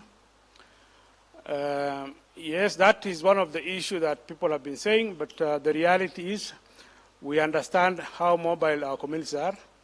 As much as we talk of mobility, I was part of a team that we were trying to research on a particular pastoral group in Wajir County, Hadado. We were tracing where the pastoralists go throughout the period. And you'll see there is a pattern. They don't go very far. They normally roam around somewhere, every community, and then they still come back. So there's a way we're able to trace each other. That is one. So the mobility is a mobility that is, we can understand. So that will not be a challenge. Two, there is technology. Currently, all of us, I'm sure a number of you are members of some SACCOs or cooperatives, and you're all over. I was interacting with my cooperative when I was working in Ethiopia. I was still able to either save or access loans. It was possible. So, my cooperative was based in Nairobi. So mobility is not a big issue. The lady mentioned SACCOs. Yes, there are a number of small SACCOs which were initiated mostly by the NGOs. Small groups, they call them either VSLAs, then they form SACCOs. We have two types of cooperatives. The SACCOs, which is savings and loan, but there is the multi-purpose cooperative. That's the one we are talking about when you discuss pastoral livestock. We are talking about the multi-purpose cooperatives that can talk of livestock production, livestock marketing, livestock diseases, livestock infrastructure that is relevant to the pastoralist. So it's slightly different from the SACCO. The SACCOs have slightly done well in all over the country. In our pastoral areas, we even have one of the biggest challenges in the current SACCOs is the Sharia compliance component. We have, I think, only one or two that are slightly Sharia compliant, and they are both based in Nairobi. So no one else is talking about Sharia compliance in the other regions. Thank you. On the issue of cooperatives, I think the current government blueprint, the bottom-up economic transformation agenda, cooperatives is a central initiative. And here it's done for two reasons. One, for aggregation of produce, and secondly, for purposes of marketing of that produce. So that is why it has been advocated for. But the difference between the thinking in the better policy plan and the previous plans is that in this better plan, it is advocating for multi-value chain or multi-products cooperative. Instead of a farmer being a member of a dairy cooperative, then he's a member of a coffee cooperative, and then he's a member of tea cooperative, and each of these he has to pay, membership fees and other levies. Why can they have one ward-based cooperative, which is kind of dealing with all value chains? I think that is the thinking now in this government. The Siad's question is putting a question back to you. Why can't you come up with an adaptable technologies now that you are the brains of the pastoralists? Anyone who wants to have a go? Yes, Mheshimiwa. A lot of people say that, and I know of individuals who are dying farming, they have done their boreholes, they are doing that. We are talking of what is public good. If you're going to end livestock from dying in mass, livestock not having prices, livestock not having extension work, then that's why we're saying maybe if you had cooperatives in every ward and every village, they got aggregated, one, they will have a voice. They could have a common place which government subsidizes. Another thing I want to tell people, that a lot of people talk about commercialization of livestock. You can only commercialize livestock if the primary producers are organized so that they can produce for the market, what Abbas was talking about. So individuals are doing, I know Duale has a very big farm which has fodder and all that has been produced, and I know individuals, but you're not taking care of the actual population that relies on it. So it's good to separate the two. Let's have what is common good. Government of Kenya has pumped a lot of money into cooperatives since the 70s. And if you went to Muranga, for example, people are in one cooperative or another, almost everything. And when people organize, they're able to achieve what they want to achieve and be done. So that's basically the talk. In terms of will it work? In my younger days, we used to form pastoral associations where nomadic people are. They were able to do water users, they were able to run their drugstores, they were able to do quite a number of it. Now we believe there are more literate people in our population, and technology has come. So people can carry their card, they carry their phone, they can move to another ward or another county, produce their, their card, and they will know what these accounts are available, and they can get water and fodder. So we believe it is time that it is possible to do it. But we want to hear from the elders who are keeping livestock and all that, knowing our traditions, how would we go about it? How would we organize ourselves? Wassalamu alaikum. Thank you. I would like to invite Abdurrahman Abbas, I think, to respond to one issue.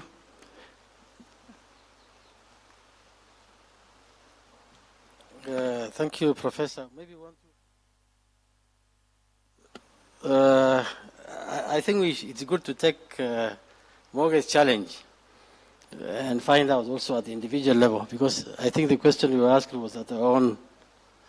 When Lord Delamere came first to Kenya, he started sheep farming for wool, and they were dying because of foot rot. Then he tried dairy, and it was also not working because of East Coast fever. Then he tried wheat, and it was not working because of wheat rust.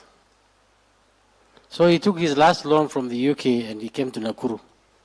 And what we did was, for the foot rot, the scientist was able to identify cobalt as a deficiency.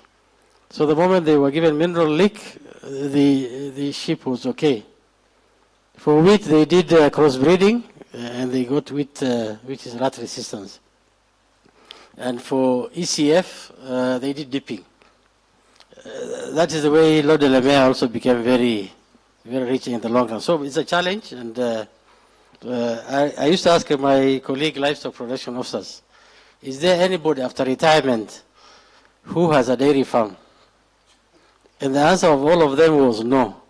Others were selling bookshops, others were doing other things. So that is a challenge. There was a question from the friends of Lake Turkana. Maybe you can just say, if you're still around, yes. You said, where is the money for registering this land going to come from? There are different sources of money for registering community land.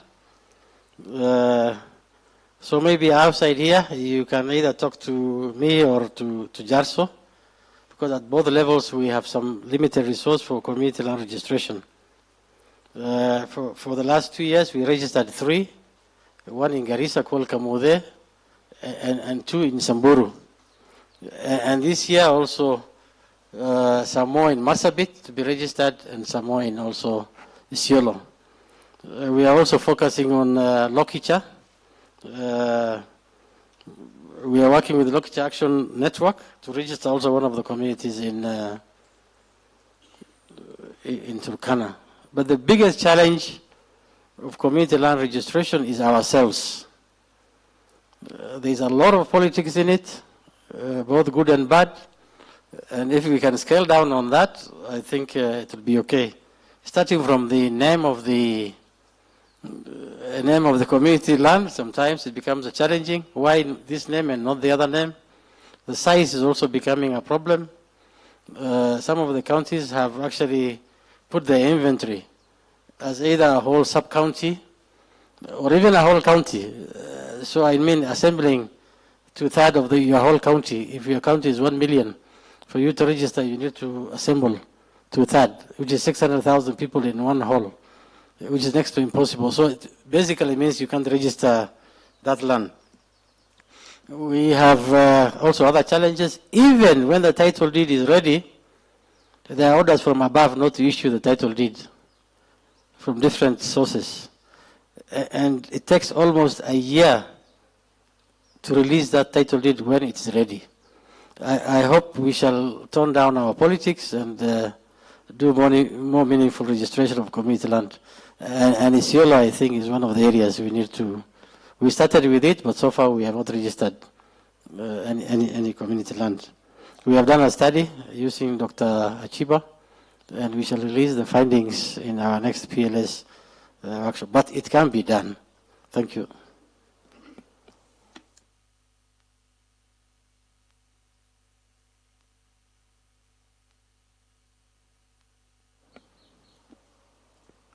The political question by this Jarso. KNBS uses standard protocol. And the reason why they use a standard protocol for their household surveys in order to determine poverty indices is to have comparable data across countries. So before we condemn, I think the first thing we need to do is to interrogate the tool that is used in the data collection. I think that will be a better approach than wholesomely throwing it out or rejecting it. So once we are able to interrogate and we can see how can we make it more responsive in terms of accommodating resources available at households, whether resources would be chicken, camels, or maize, or goats for that matter. So maybe we will need to interrogate the tool that is used by KNBS to determine which county is poor and which county is rich.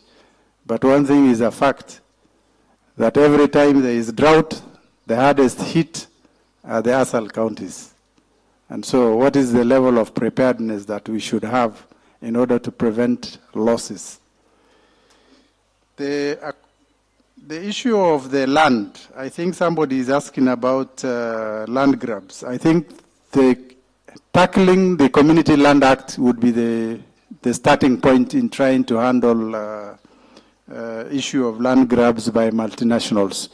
if this land can be fast-tracked and community land can be registered and be deposited appropriately in name of the communities, then I think the issue of anybody grabbing it would be negligible, I think, thereafter. So maybe we need to interrogate if the Community Land Act operationalization is a challenge, then we need to interrogate and see how to make it more, make it better in terms of operationalizing it. Another question was asked on the issue of export of animals. The animal export is not organized. That we know. Part of the reason why we need the livestock marketing board is to streamline that sector. There has been attempts in the past to create producer-led or traders-led organizations to try and streamline that sector, but it has not been very successful. Currently, we have had several sessions, so I think 2 sessions with live animal and meat exporters, courtesy of Regional Livestock Program headed by Dr. Diba. And we now have a picture of what the issues are. And I think the starting point was to revive the national umbrella body. And so that has been done. I think they have had the elections recently, and they had a sitting with the PS Livestock. And thereafter, I think they will have to create chapters for the different regions in order to streamline that sector. Ethiopia, on the other hand, is doing very well because they have a national body. They even set the prices of how many dollars per kilo the animals should be sold. They even bargain with Ethiopian Airlines in terms of cargo space and cargo price. But ours is disorganized.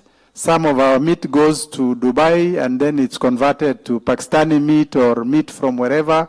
So these challenges are there. It's because of lack of organization, and this has been recognized, and something is being done. And hopefully all of you should participate in reviving these market-driven associations.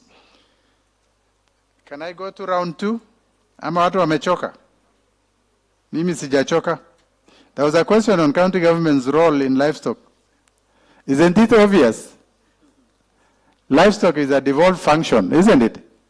And county governments are supposed to have a vibrant livestock department. But unfortunately, the people manning these departments are the people who are offloaded from national government when devolution started. And many of them have retired. Sindio? Wengine hata hawana watu wa ku attend to farmers. And then they are poorly resourced. They can't even buy small vaccines for vaccinating animals. So whose problem is it? Si shida ya county governments. Pesa wako nayo, lakini priority si livestock, si priority. Na nyinyi ndio mnawavotia. So make them accountable. As much as we are asking national government to be accountable, accountability also should be at the county level. Sindio? Yeah?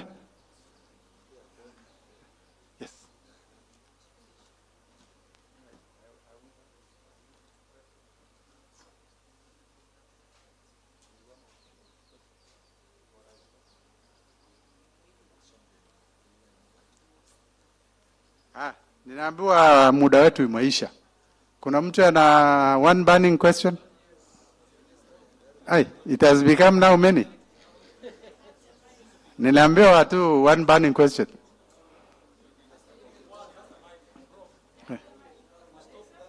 So whoever is stopped ni nani? Ni wewe. Haya, patieni mic. Haya, anza wewe alafu mpatie huyu. Okay, thank you. Swali mbili, si ndio? Okay, mine is just an addition, and the asks to the national workshop that will come in Wajir.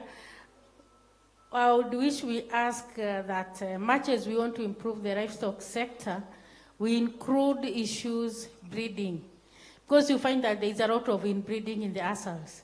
The growth rate of the animals is slow, and you find the animal sizes are reducing. So if we can incorporate component breeding, it will help a lot in improving the productivity of the livestock in the house. Thank you. Asante sana. Patiana hiyo mic hapa. Huku. Isiene malingine.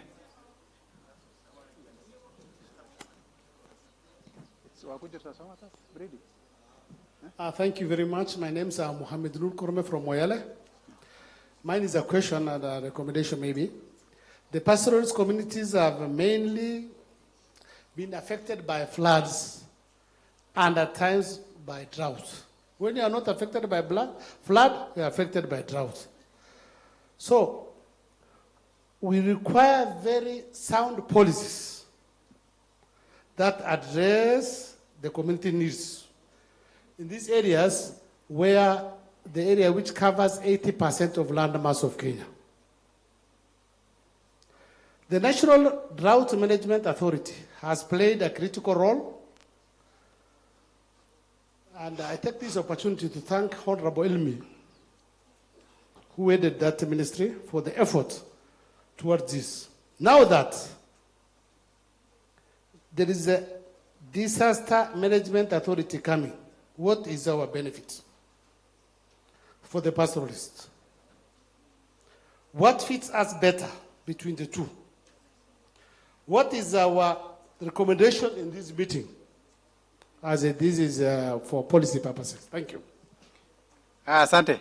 Dia nani wewe tusaidie disaster management. This you are more than qualified to comment on this than any of us.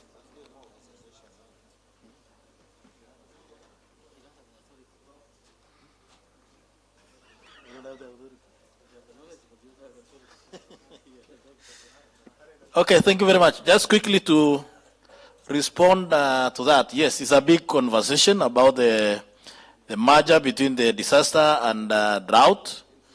But then,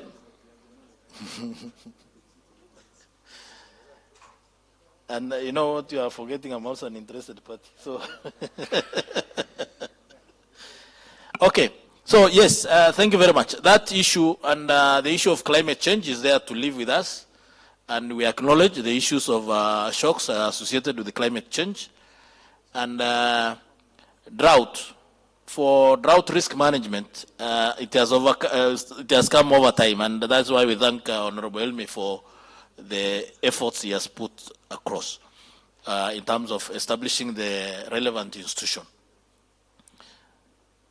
The issue of merging other disasters and drought is a conversation that needs to be looked at.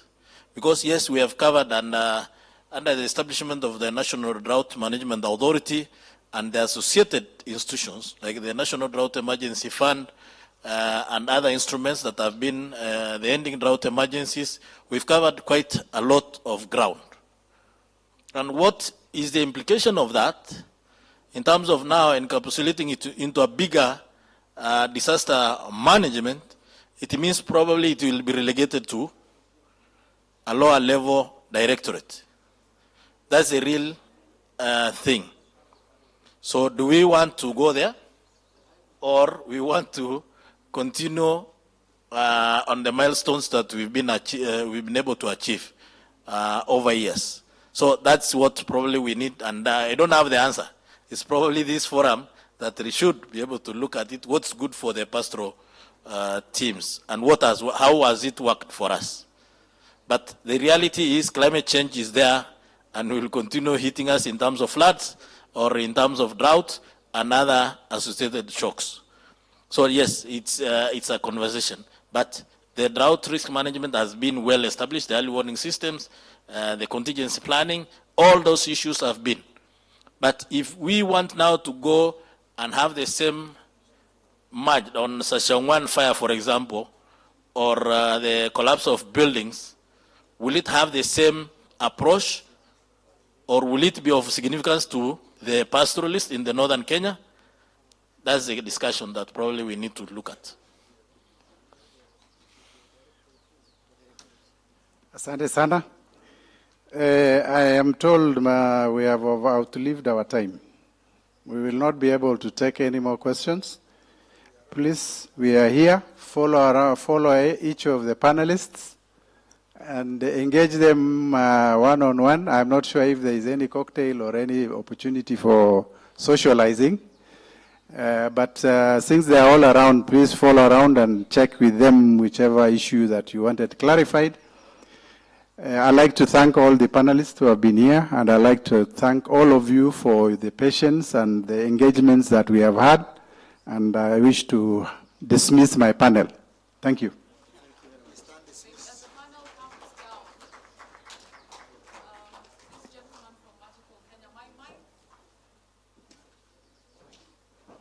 Please kindly stand here. Our panelists who just came from the stage, please stand here for a brief picture.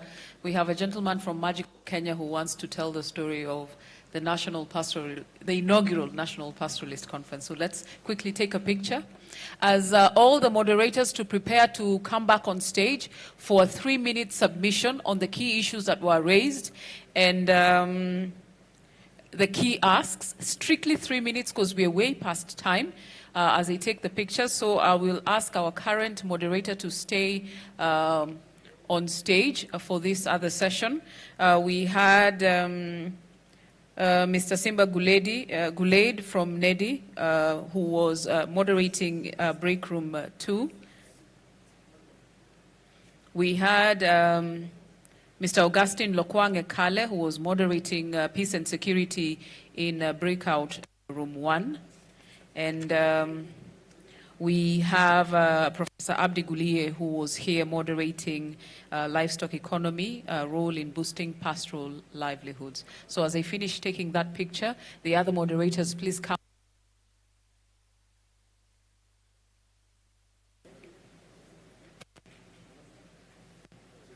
Thank you. Moderator, Mr. Professor Guliye. Are you the one doing the submissions for the key asks? Yes, just 3 minutes. I'm referring to him, please.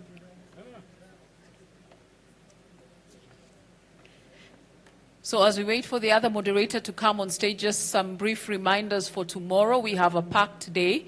We will start strictly at 8 a.m., so let us intend to be on time. We have who will be coming. We're expecting to, my microphone is going on and off. Tomorrow we'll be expecting to be joined by the former Attorney General and the current Cabinet Secretary Public Service, Justin Muturi. We will also be honored to have the presence of Mr. Nura Mohammed, who's the Director General KSG, to be part of the ongoing conversations as we also get an opportunity to dig deeper. I think we are set with the moderators. Please take it away. I think we will give you in writing some of the asks which were projected by DIAD, and I think it's more elaborate, and therefore for purposes of record we will be given that. The issues that were raised were around diseases. I think this is an important initiative if it can be handled. There were issues around marketing and the establishment of the Livestock Marketing Board or authority. I think that was another ask.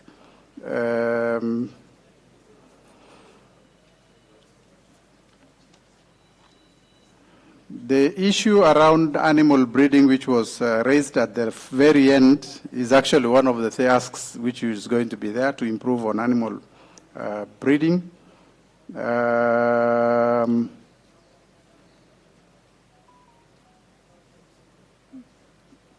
Yeah, in brief, I think those are the key asks in terms of the discussions, which had been quite broad and generally involved investments in livestock sector in the pastoral areas,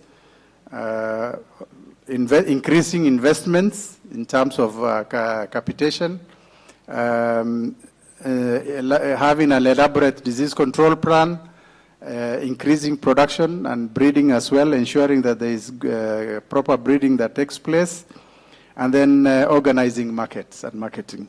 I think the establishment of the marketing board would probably be the game changer. All right, thank you very much, Mr. Guliye, for the submissions. I think there is one moderator I did not call on stage, Mr. Harun Sirima. please come on stage. So we will go to the next moderator to give us their key asks. Strictly 3 minutes. I don't know if Mr. Augustine Ekale is on stage. If so, please come on the podium. 3 minutes, strictly. Yeah, thank you very much. We had a very interesting breakout session on peace and security. Among the key issues that emerged included a shift from the current approach to peace and security, which is more state-centric, to a human security approach to peace and security. Essentially, looking at development and the needs of the people as a solution to the challenges of peace and security that are being experienced in the SARS region, particularly northern Kenya. The second ask was around responsive leadership, good leadership. And the request here is that the political class, particularly from the SARS, have to demonstrate visionary, servant leadership that ensures that representation at all levels leads into peace, development, and security for the SARS region. The other ask was on the issue of working towards winning almost government and non-governmental programs from the donor heavy funding.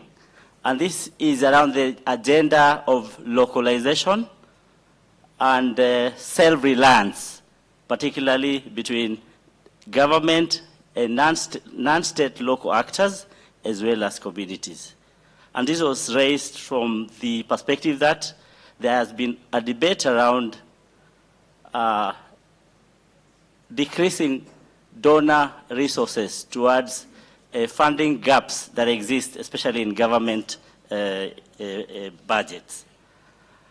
And this is supposed to strengthen communities to build their own capacities, and local actors, especially non-state actors, to be able to build capacity for local resource building.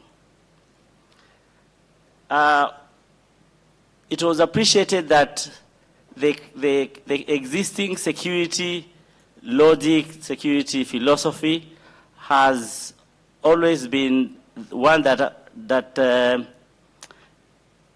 is about a huge gap between communities and government security agencies.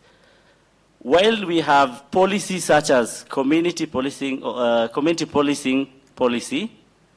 and guidelines, national community policing policy and guidelines, those policies have not been implemented. And that security, particularly at the grassroots level, can be realized where citizens participate in security and community policing processes.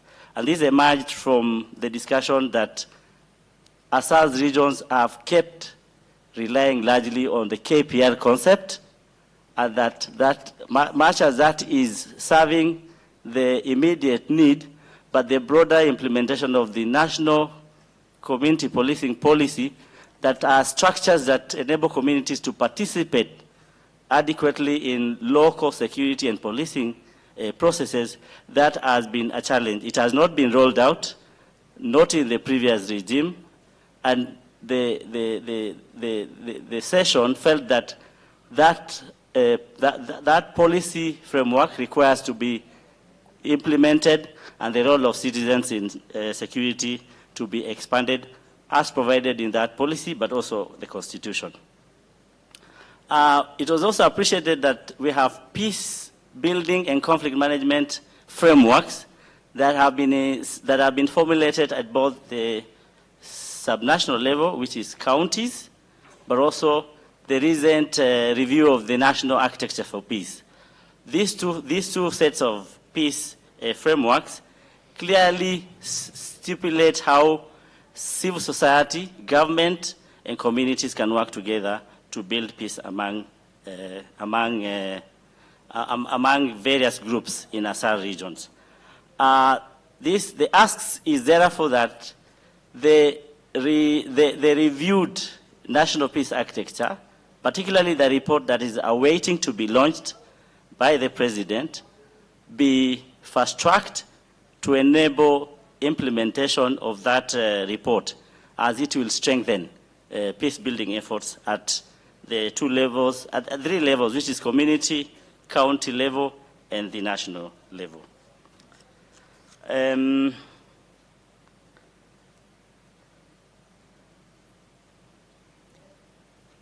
The question of infrastructure emerged, and I know there is a breakout session that dealt with infrastructure challenges. It was also felt that if infrastructure interventions are implemented, particularly those that will open up Asal regions, the question of conflict and insecurity can be addressed. A very good example was cited of the Isiolo Moyale Road, which previously was ridden with banditry, and today has not so similar challenges. So it's a demonstration that infrastructure, especially in the northern part of the country, can really turn around the peace and security landscape. Mr. Lokwang, let me interrupt you. Thank you. We are way past 3 minutes. I've given you double because I know peace and security is a sensitive issue. Yeah. But when we take a tea break, please feel free to discuss some of these issues so that we can give the other moderators a time to share their insights. As we bring this program to a close, Mr. Simba Gulaid Thank is you very here. much. Asante sana, Mr. Lokwang, from NEDI, who was handling priority anchor infrastructure initiatives that will accelerate development in pastoral counties. Karibu sana. Kindly 3 minutes. Thank you. Thank you. Thank you very, very much. As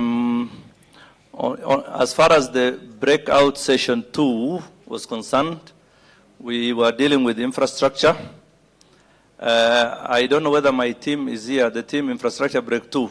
Kama muko hebu musimame. Musimame? Yes. Your team sasa, we converted them into becoming members of parliament. I told them, don't assume you are a mwananchi. Assume you are a member of parliament. So their perspective of thinking and thought was based from being legislators to being, in contrast to being just ordinary civilians. So I don't want to say much. Infrastructure is quite clear and very obvious. We were trying to delve on infrastructure from what point of view? Is it from livelihoods point of view? Is it from, there are diverse ways you can look at infrastructure. But my team squared it out mainly to focus on 4 or 5 main areas. One, they said we want roads as number 1. That was for them the most important infrastructure that has to be done. Number 2, they said we want water.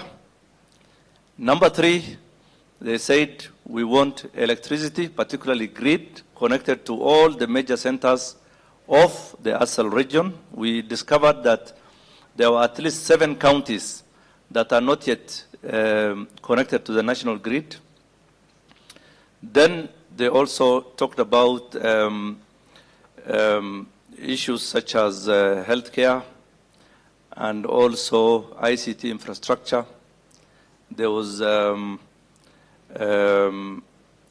generally, we focus mainly on those. So as far as roads are concerned, now my team had made a visual appearance of the map of Kenya, and they looked at the 80% of the land that is under the Asal region. And out of that land, they tried to interconnect almost all the counties. So they did a road going from Marsabit. All this is being done visually. I hope we are able to translate that into a physical, map. A road from Marsabit going all the way to Lodwar. The same road is going to connect from Marsabit via Wajir to Mandera. Then there's the Moyale link to Wajir. Then they talked about Garissa, Liboi going up. They also talked about security road along the border from Mandera, BP1, all the way going along the Somali border to Lamu. Then there was a road from Tana River directly going to Nairobi via Kitui. There is one going from Isiolo all the way to Turkana via Marich Pass, via Samburu also. And quite a number of very significant investments, which I found my team very, very much informed about what needs to be done to transform the Asal region. As far as water is concerned, they said we want 2 big dams in each of our constituencies in order to improve on issues of livelihood, livestock, and farming and food security. And then they said also each of these counties must be connected within and without with also the ICT infrastructure such as fiber optics. And of course also on the issue of electricity, they have mentioned the counties are Mandera, Wajir, Tana River, Lamu, Samburu, Marsabit, some parts of West Pokot, some parts of Isiolo, of course, which are not yet connected to the national grid. And they said that one they want it as a matter of urgency, and national government should prioritize that as quickly as possible. The other thing that I found very interesting about my team, they were no experts. These were all people directly from all the Asal counties. So it was interesting because they were all represented, and they were all people who came from the grassroots directly. So they had a message. They said, since you are going to have the Pastoralist Leadership Summit in Wajir next month, we want you to pass these messages as a resolution from them. So I think it really fitted into this conference, contributing significantly to the outcomes of the Pastoralist Leadership Summit in Wajir. They have mentioned many, many other things. I don't want to take you all of it through. We will submit the findings to the team for processing as far as the report is concerned. So thank you very much. And I'm sure if there are questions, we can still address them at some other point. Asante sana, Mungu awabariki. Thank you, Mr. Guled. A round of applause. That was comprehensive. And finally, last but not least, I would like to call on Harun Sirima for 3 minutes to give a summary of the key asks and the key issues. And all these issues will be captured in a report that will be presented tomorrow morning by the rapporteur, so no need to worry about the important things that have been discussed. So 3 minutes, please. Okay, thank you very much.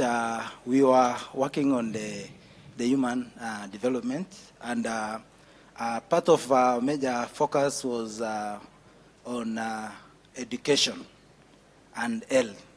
But of course, I was actually looking much into the education, and so we realized that,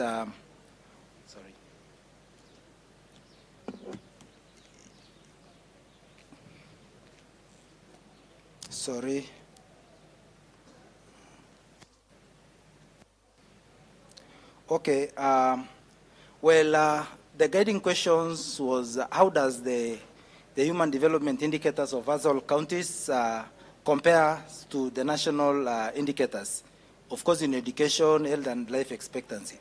And again, we also looked at some of the key factors contributing to disparity in human development. And lastly, we also came up with some of the urgent needs for the Asal counties.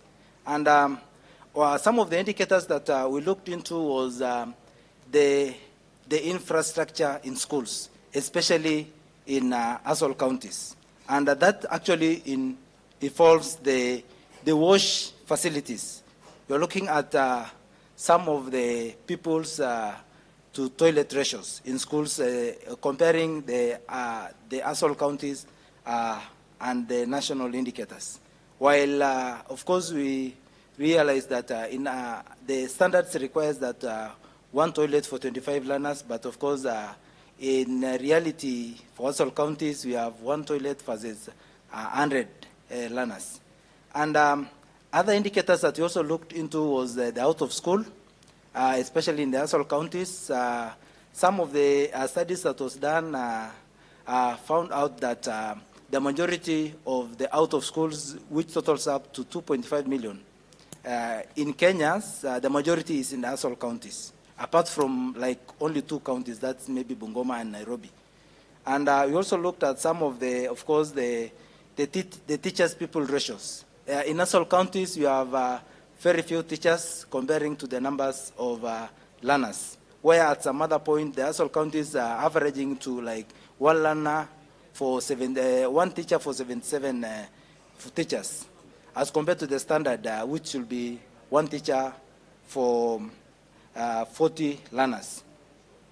And we looked at some of the factors that are contributing to the low score in the human development indicators for Nassau counties. And one was the issues of insecurity. There are also issues around the early marriage, teenage pregnancies, which of course negatively affects the human development indicators. And there is also issues on, those are the Duksi and madrasas, that is one of the contributing factor to the out of school. And also issues on the climate change, impacts. And we also saw the school meals as one of the challenges for the Nassau counties. And of course, the pastoralism lifestyle is also one of the challenges that's affecting the Nassau counties. And of course, there are shortages of teachers, and the literacy levels comparing to the national indicators is a bit low. And there are also others issues around the inadequate capacities amongst the teachers. And also maybe you also mentioned some bit few on transfers of teachers. And some of the policy recommendations that you also came up with, you want to formalize other forms of educations, including the madrasa. You want to formalize them through developing the Duksi and madrasas policy, which is, of course, is currently ongoing with by NACONEC. You also recommend that Duksi's confined schools be run concurrently concurrently with the formal education. There is also advocacy and useful strategy in encouraging parents to keep their children in schools. Adult learners to be also sensitized on the need for education, allocation of more resources for education in Nassau counties, introduction of nomadic education, having the operational nomadic education policies. They are also very key. There was also need to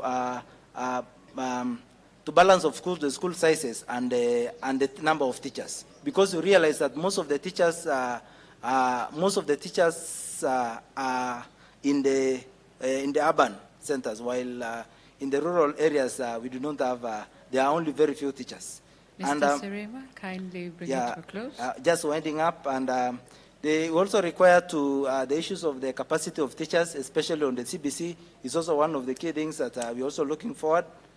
And of course, lastly, there is also the increase of the capitation for low-cost boarding schools, because parents move with their children. So in order to ensure that these children attend school, there is need to allocate more resources on the boarding facilities, and also allocating water facilities in schools, and of course the issues of the supplies of course increasing supplies on the sanitary pads, and there are so many of them. So, but due to limitation of time, we'll definitely be able to work out on this, and we'll be able to share a comprehensive report. Thank you. Absolutely. Thank you very much. A round of applause for all the moderators as we bring this session to a close. Just a quick reminder that we'll be having one more entertainment act for the day, but I just want to briefly bring you up to speed about activities tomorrow. We will be seated by 8:30. So that we can make sure we go through all the activities of the day and not in a rush, so that we get time to interrogate these key issues and come up with solutions. So just a quick reminder that tomorrow we will be joined by Director General Professor Nura Mohammed from the Kenya School of Government, and former Attorney General Justin Muturi, who will be joining us in the closing ceremony. So let's spread the word. Let's be on time so that we can be able to get to all of this. So I think after this, we're taking a tea break. But before that, I would like to call on stage Sakina Vibes one more time to bring this day to an end in style. Thank you very much for your patience. Nimeshukuru sana, mmetuvumilia, mvua imenyesha, program imeenda sana, lakini tunashukuru kwa wakati wenu.